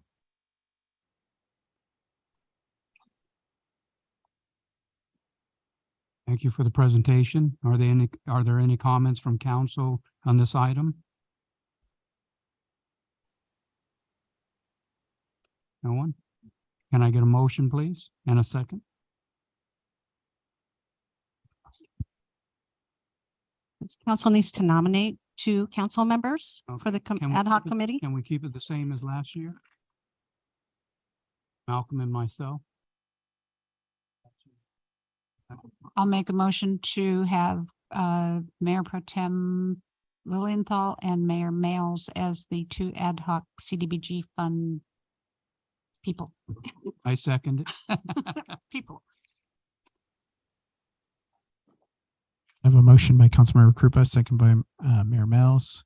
Do a roll call, Councilmember Krupa, Yes. Councilmember Meyer, Yes. Councilmember Peterson, Yes. Mayor Pro Tem Lowenthal, Yes. Mayor Mills. Yes. That motion passes 5-0. 18D. Maybe we have a report from staff on this item, please. Good evening, Mayor and City Council. I'm using this, so I hope I don't get this right. Before this evening is the City of Hemet mid-year financial update for the fiscal year 22-23. This presentation covers actual expenditures and revenues through November 30th of 22, and also covers staff's recommendations to the City Council for the current year budget.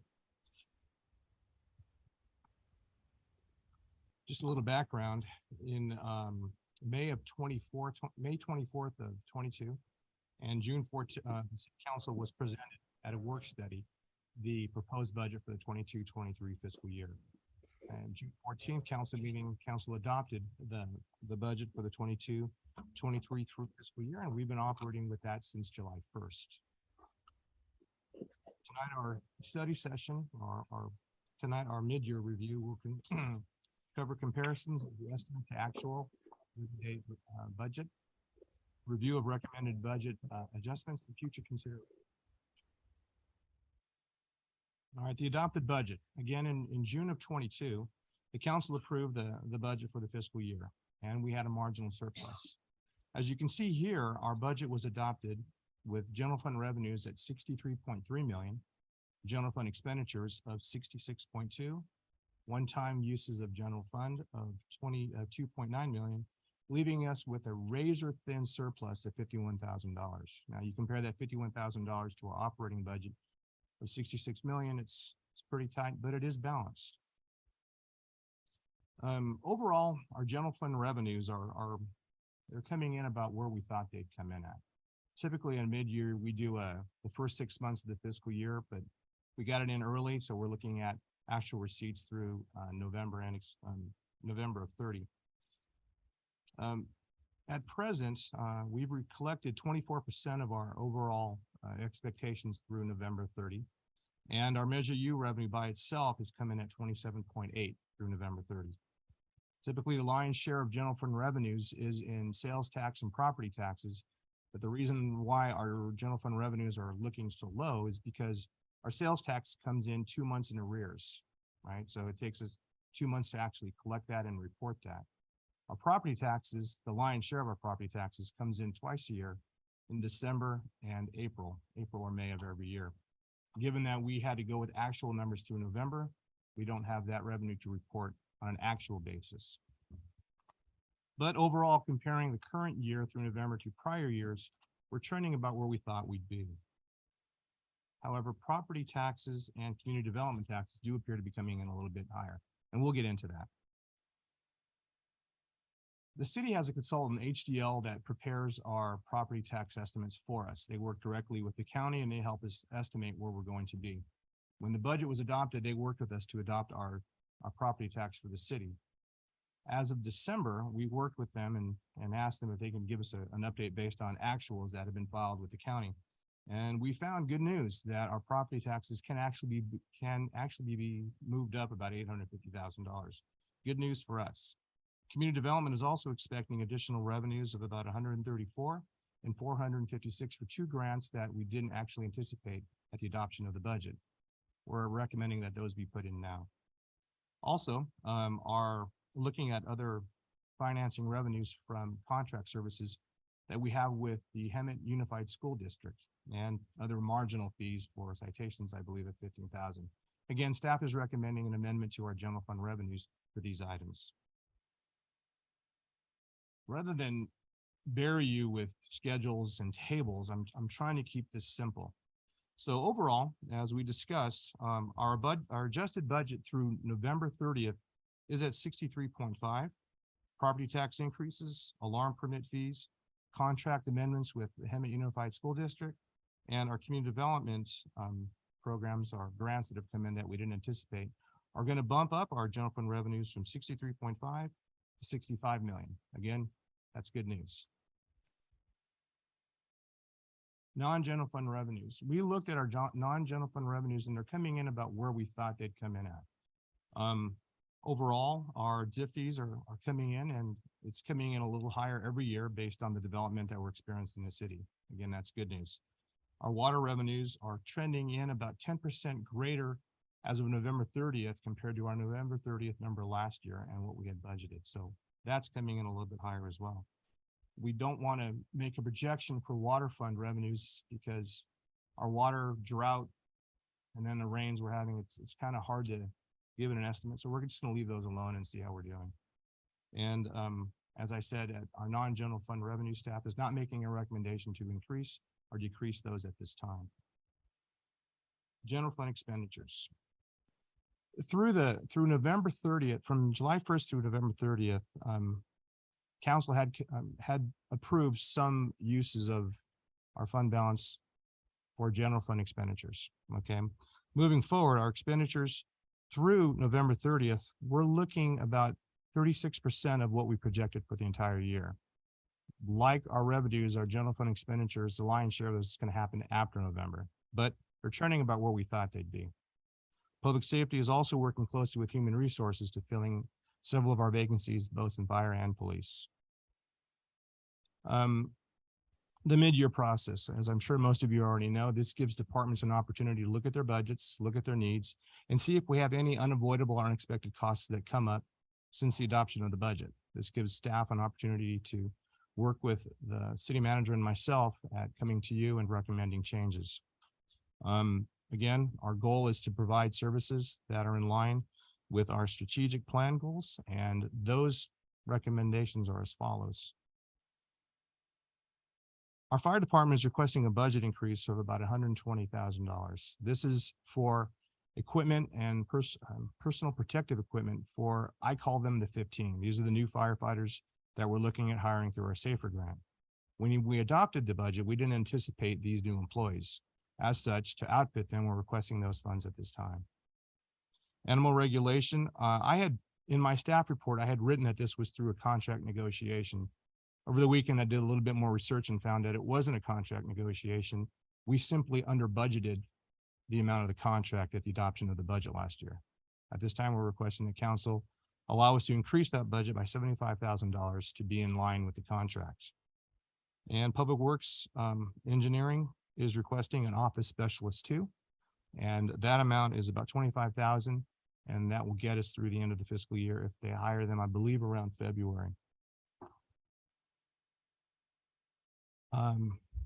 General fund, again, moving forward, community development is also looking at hiring staff, and these are for current economic development needs. These positions include an office specialist 3, associate planner, and an economic development analyst. Moving on, this is just a quick recap. Again, trying not to drown you with spreadsheets and tables. Our adjusted budget through November 30th amounts to about $67 million. Our fire department increases would be 120, animal regulation 75, community development 130, and engineering costs for our office specialist 3, 25,000, bringing our total general fund sources, I'm sorry, that should be expenditures, to 67.3 million. So we're increasing our general fund expenditure budget. Non-general fund expenditures, we are making a few recommendations to increase that budget. IT is requesting an increase of $163,000 for the Barracuda online services. Again, this cost was not anticipated when we adopted the budget. Public Works is requesting $12,000 for LED streetlight upgrades on McSweeney Farms community. And Public Works is also requesting wait for it, $100,000 increase for utility cost increases, not the 200,000+ we have here. Over the weekend, I put Noah in a headlock and made sure he really needed that money. He came back and looked at the number and said, I think we're okay with 100,000. So the request has been modified from the 260,000 to 100,000. Again, these are all non-general fund revenue or expenditure increases. To kind of recap, I'm going to kind of let you know where we are now. Again, back in June, we adopted the budget with a razor-thin surplus of $51,000. Through these recommendations, and if council does approve them, this is how we're going to look. Our revenues from our adjusted budget will increase from 63.5 to 65 million. Our expenditures will increase from 67 million to 67.3 million. And our one-time use of fund balance will remain the same. Overall, this will bring our surplus from the 51,000 to about 693,000. Good news. Future considerations and follow-up. In August of 2016, the city of Hemet was placed on the state of California's high-risk watch list. In October of 22, we were removed from that list. The reason we were removed from that list, well, there were several, but one of the stronger reasons is in the past 5 years from 17 through 22, the city had adopted budgets that reflected revenues over expenditures. In other words, we weren't adopting structural deficit budgets. That's good, and we need to continue to do that. That was one of the strongest reasons we got off the watch list. So everybody take your hand and pat yourself on the back, but we have to continue the process. Moving forward, again, as I said, we have to continue to develop balanced budgets. Another future consideration is the ongoing search for new revenues to maintain current services and stabilize expenses. Also, another consideration for our next year's budget is use of grants for paying ongoing city expenses. Mayor, City Council, this concludes our mid-year budget presentation. Staff will take any questions, concerns, or comments the council may have at this time. Could you go over that one more time, please?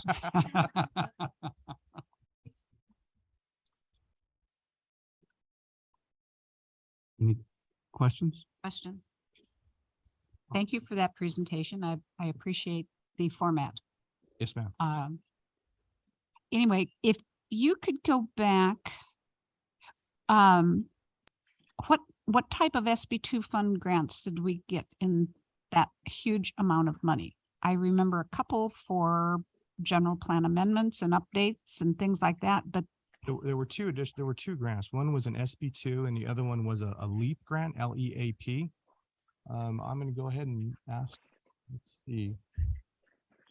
Wasn't that the firefighters grant that Chief Sale got, or was that a No. different? That would be the no, that's safe public grant. safety. Okay. Oh, safer grant, that's right. You know what, Council, woman, let me look into that. Right now, I'm having a blank on that, but there were two grants that we had received, that we'd applied for, received in the year, but they weren't in our budget adoption.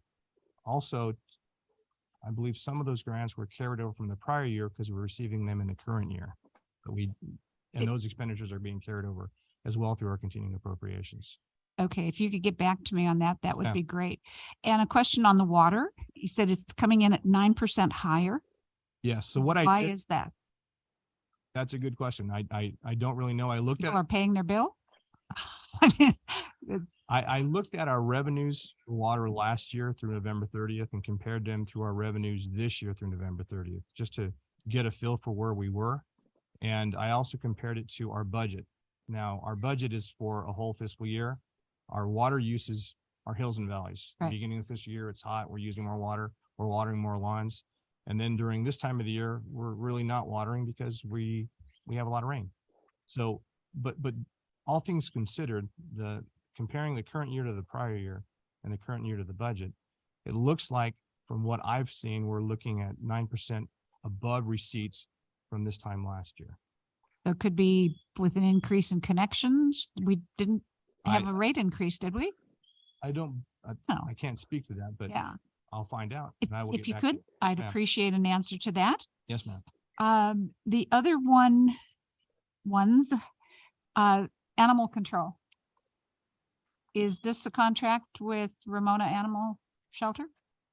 Yeah, this is the current contract that we have was under budgeted for the year.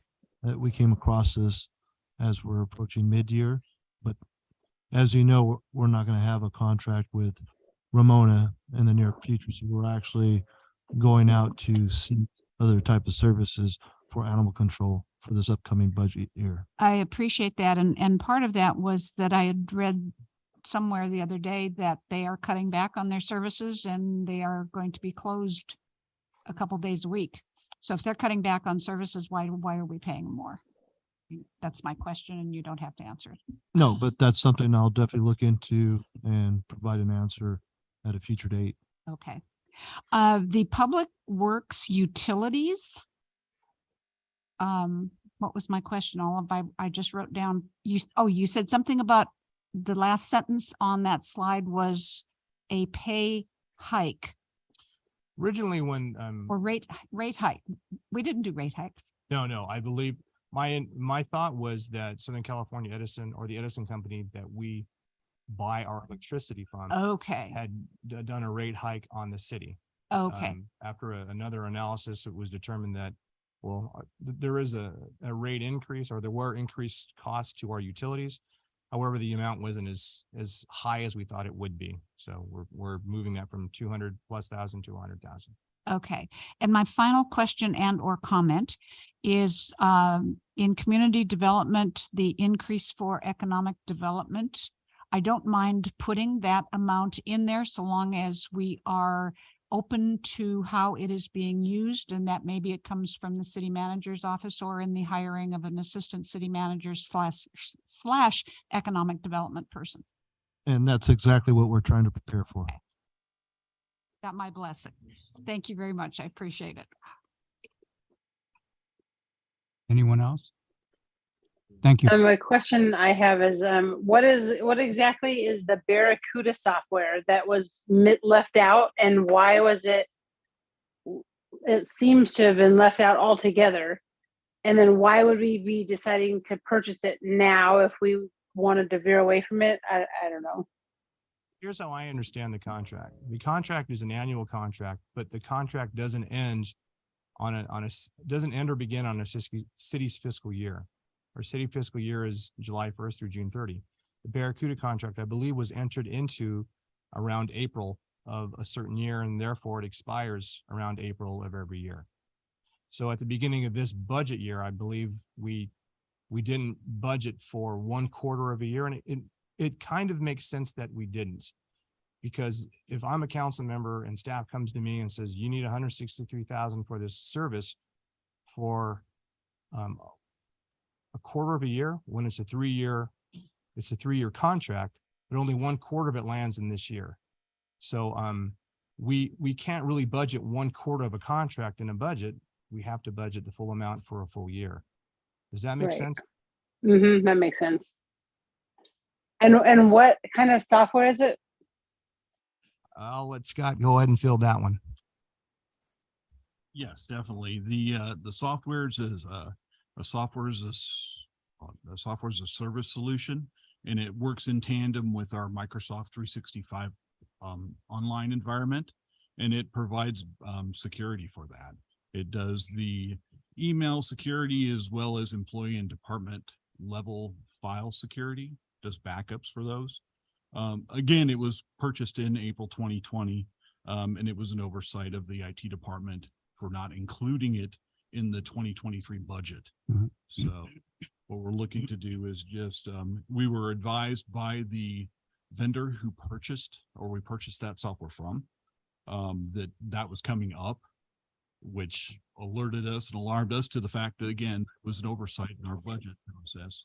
So what we did is we received a budgetary quote from them in October, and we confirmed that amount in November as well. The process and the reason in adding it to the mid-year budget was to ensure transparency, so that could be on record, on file, that we did actually, did make an oversight in budget. Want to make sure that that's, obviously aware, but this is something that's going to have to come back as a single item to council, just due to the cost alone. It's going to have to go through an invitation for bid, a formal bid process. So the amount of money that we're placing on there and saying is a placeholder, more than likely, and I definitely would hope that we could get it much lower than that cost through that, formal bid process. Okay, that's good to know. So it still has to go through that bid process. Definitely, yeah. We're looking to, and I discussed this a little bit with the procurement administrator today. We're looking to do that invitation for bid in February, and then bring to council for approval of that process in March. Excellent.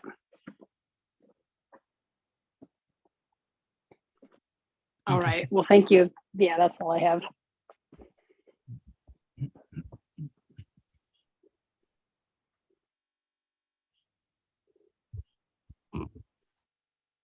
More questions? No, Okay, I was going to make a motion. okay, thank you. Thank you, Paul. We appreciate it. I will make a motion to adopt a resolution of the City Council for the City of Hemet, California, amending fiscal year 2022-2023 budget, approving appropriations, and amending the budgeted positions list. I'll second. A motion by Councilmember Krupa, second by Mayor Mills. Going to do a roll call. Councilmember Krupa, Yes. Councilmember Meyer, Yes. Councilmember Peterson, Yes. Mayor Pro Tem Lowenthal, Yes. Mayor Mills. Yes. That motion passes 5-0.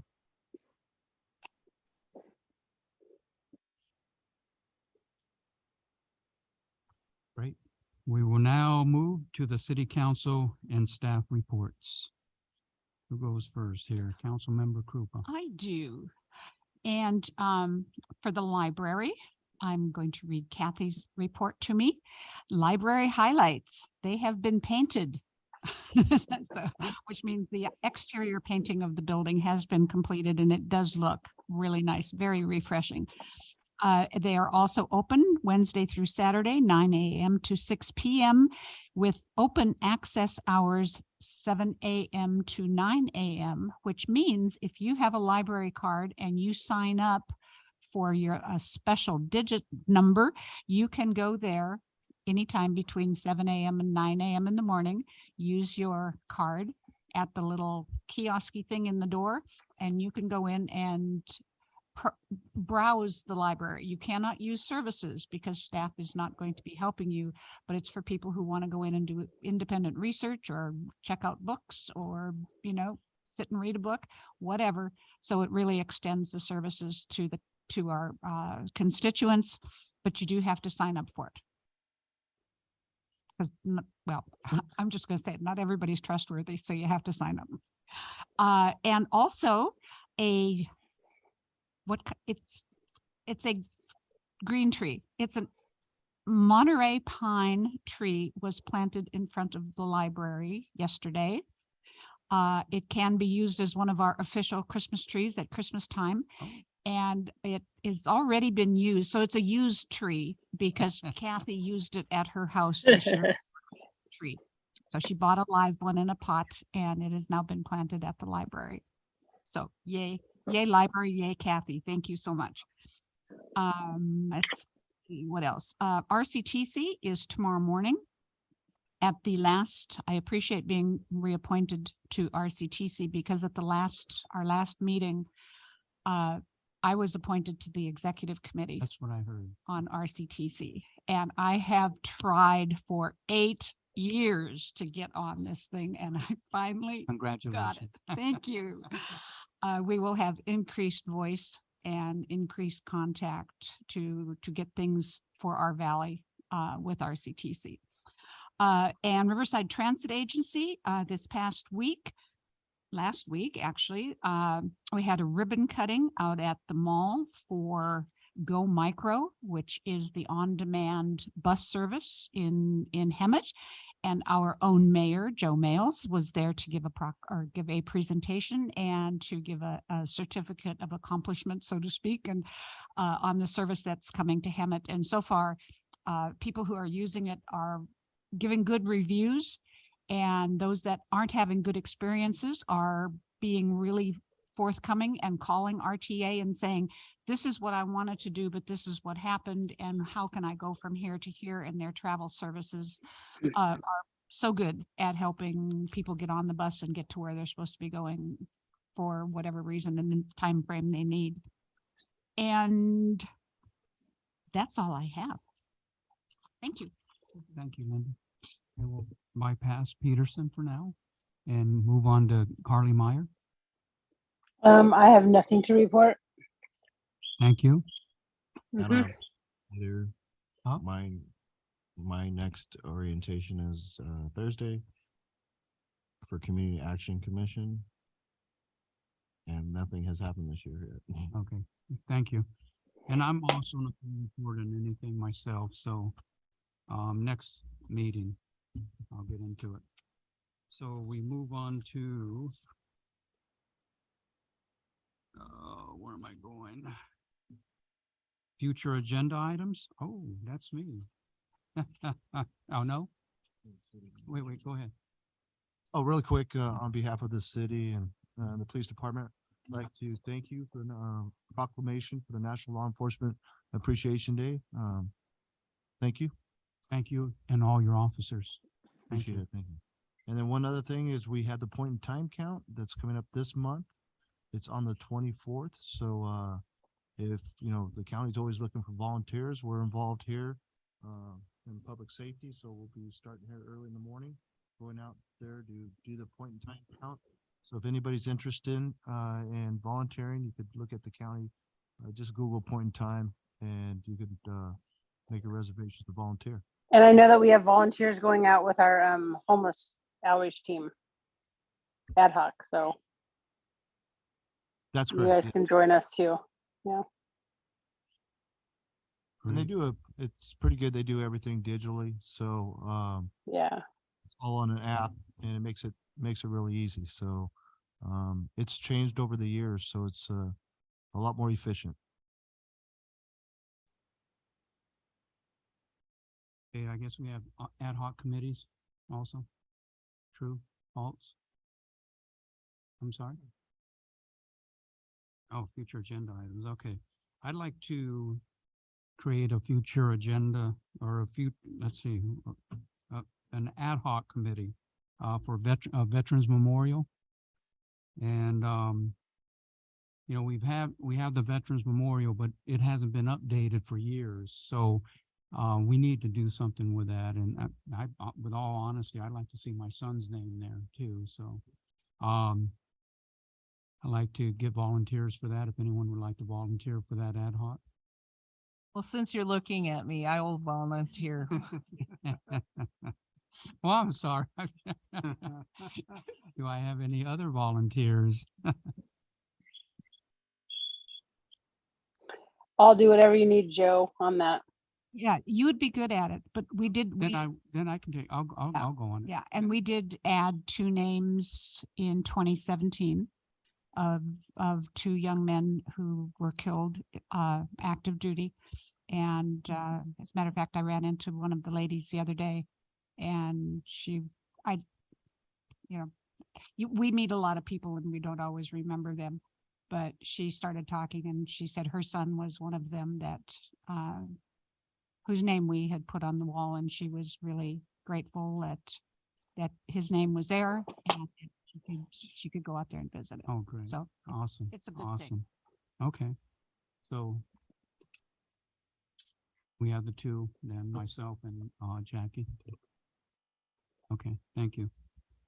Okay, guide me. Where am I going?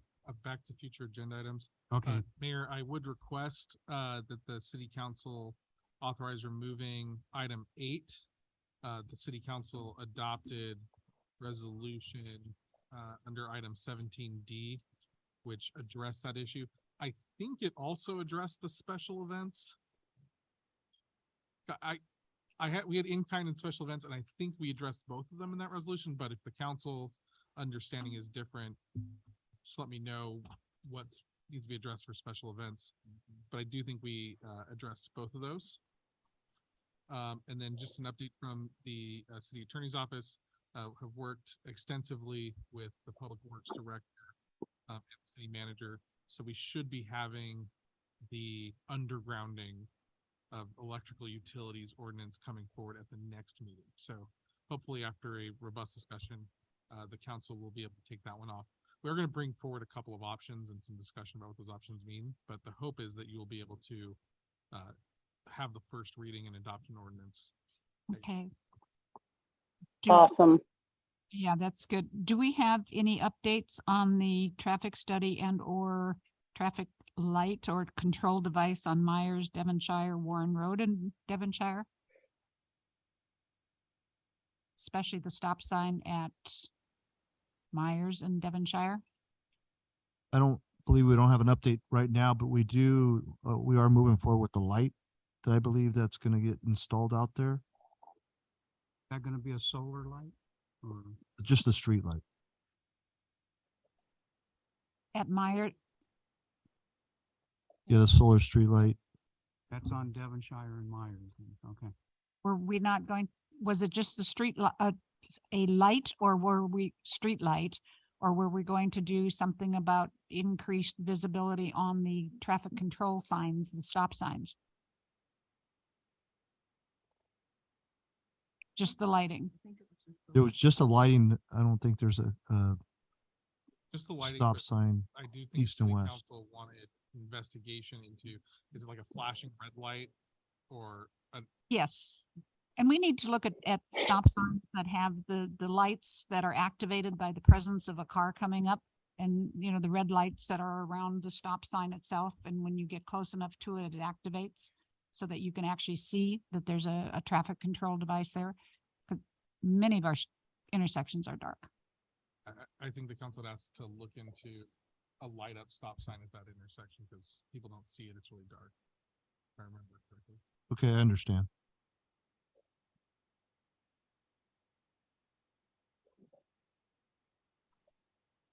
And I think maybe the Edison one, I believe that Russ had a meeting with Edison before he left to discuss closing down our power during Christmas and Thanksgiving again. And so that's something that we'll probably just have to keep on the table. And so I don't know that we need to leave it on here for a future agenda item, but as we move forward with dealing with Edison, we got to keep that in the forefront of our minds. Yeah, and we had contact with Southern California Edison prior to the new year, and they're scheduled to do come to council and provide further information regarding that. And I'll check. Good. Excellent. So I'll make sure that we could have them on for the 24th. Cool. And your staff has done so much work. Thank you so much. I feel like you guys have gotten so much done. Thank you. Many projects completed quickly. Even though it doesn't always seem fast, but you know, what can you do?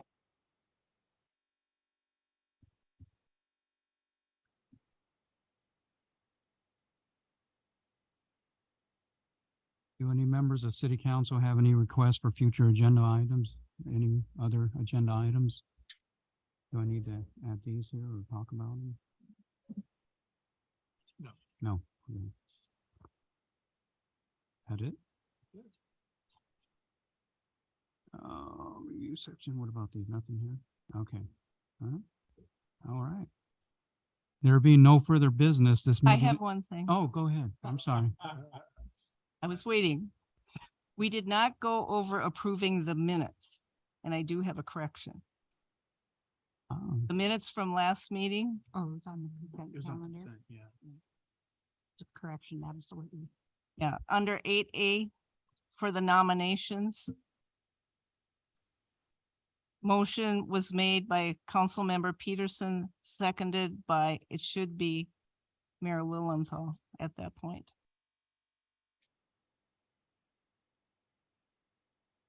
That's all. Seconded by Joe. So just to make sure that we're doing it procedurally correct, Councilmember Peterson, you want to make a motion to reconsider the approval of the minutes of the last meeting so that you guys can pull them and then amend them? Yep. Second. Or what Jackie said.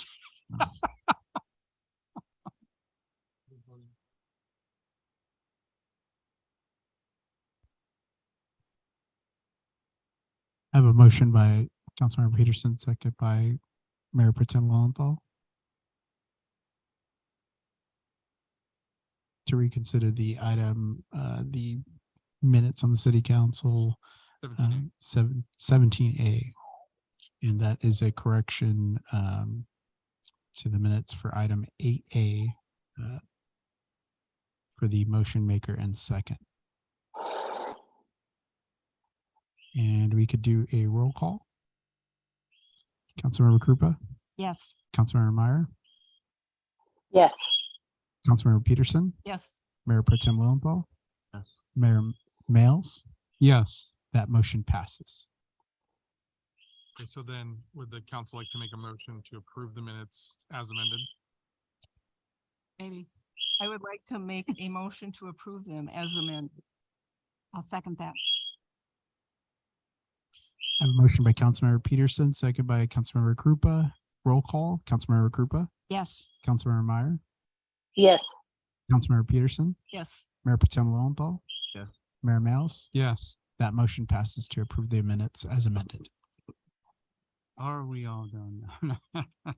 There being no further business, this meeting is adjourned to the next city council meeting on January 24th, 2023. Thank you for joining us tonight.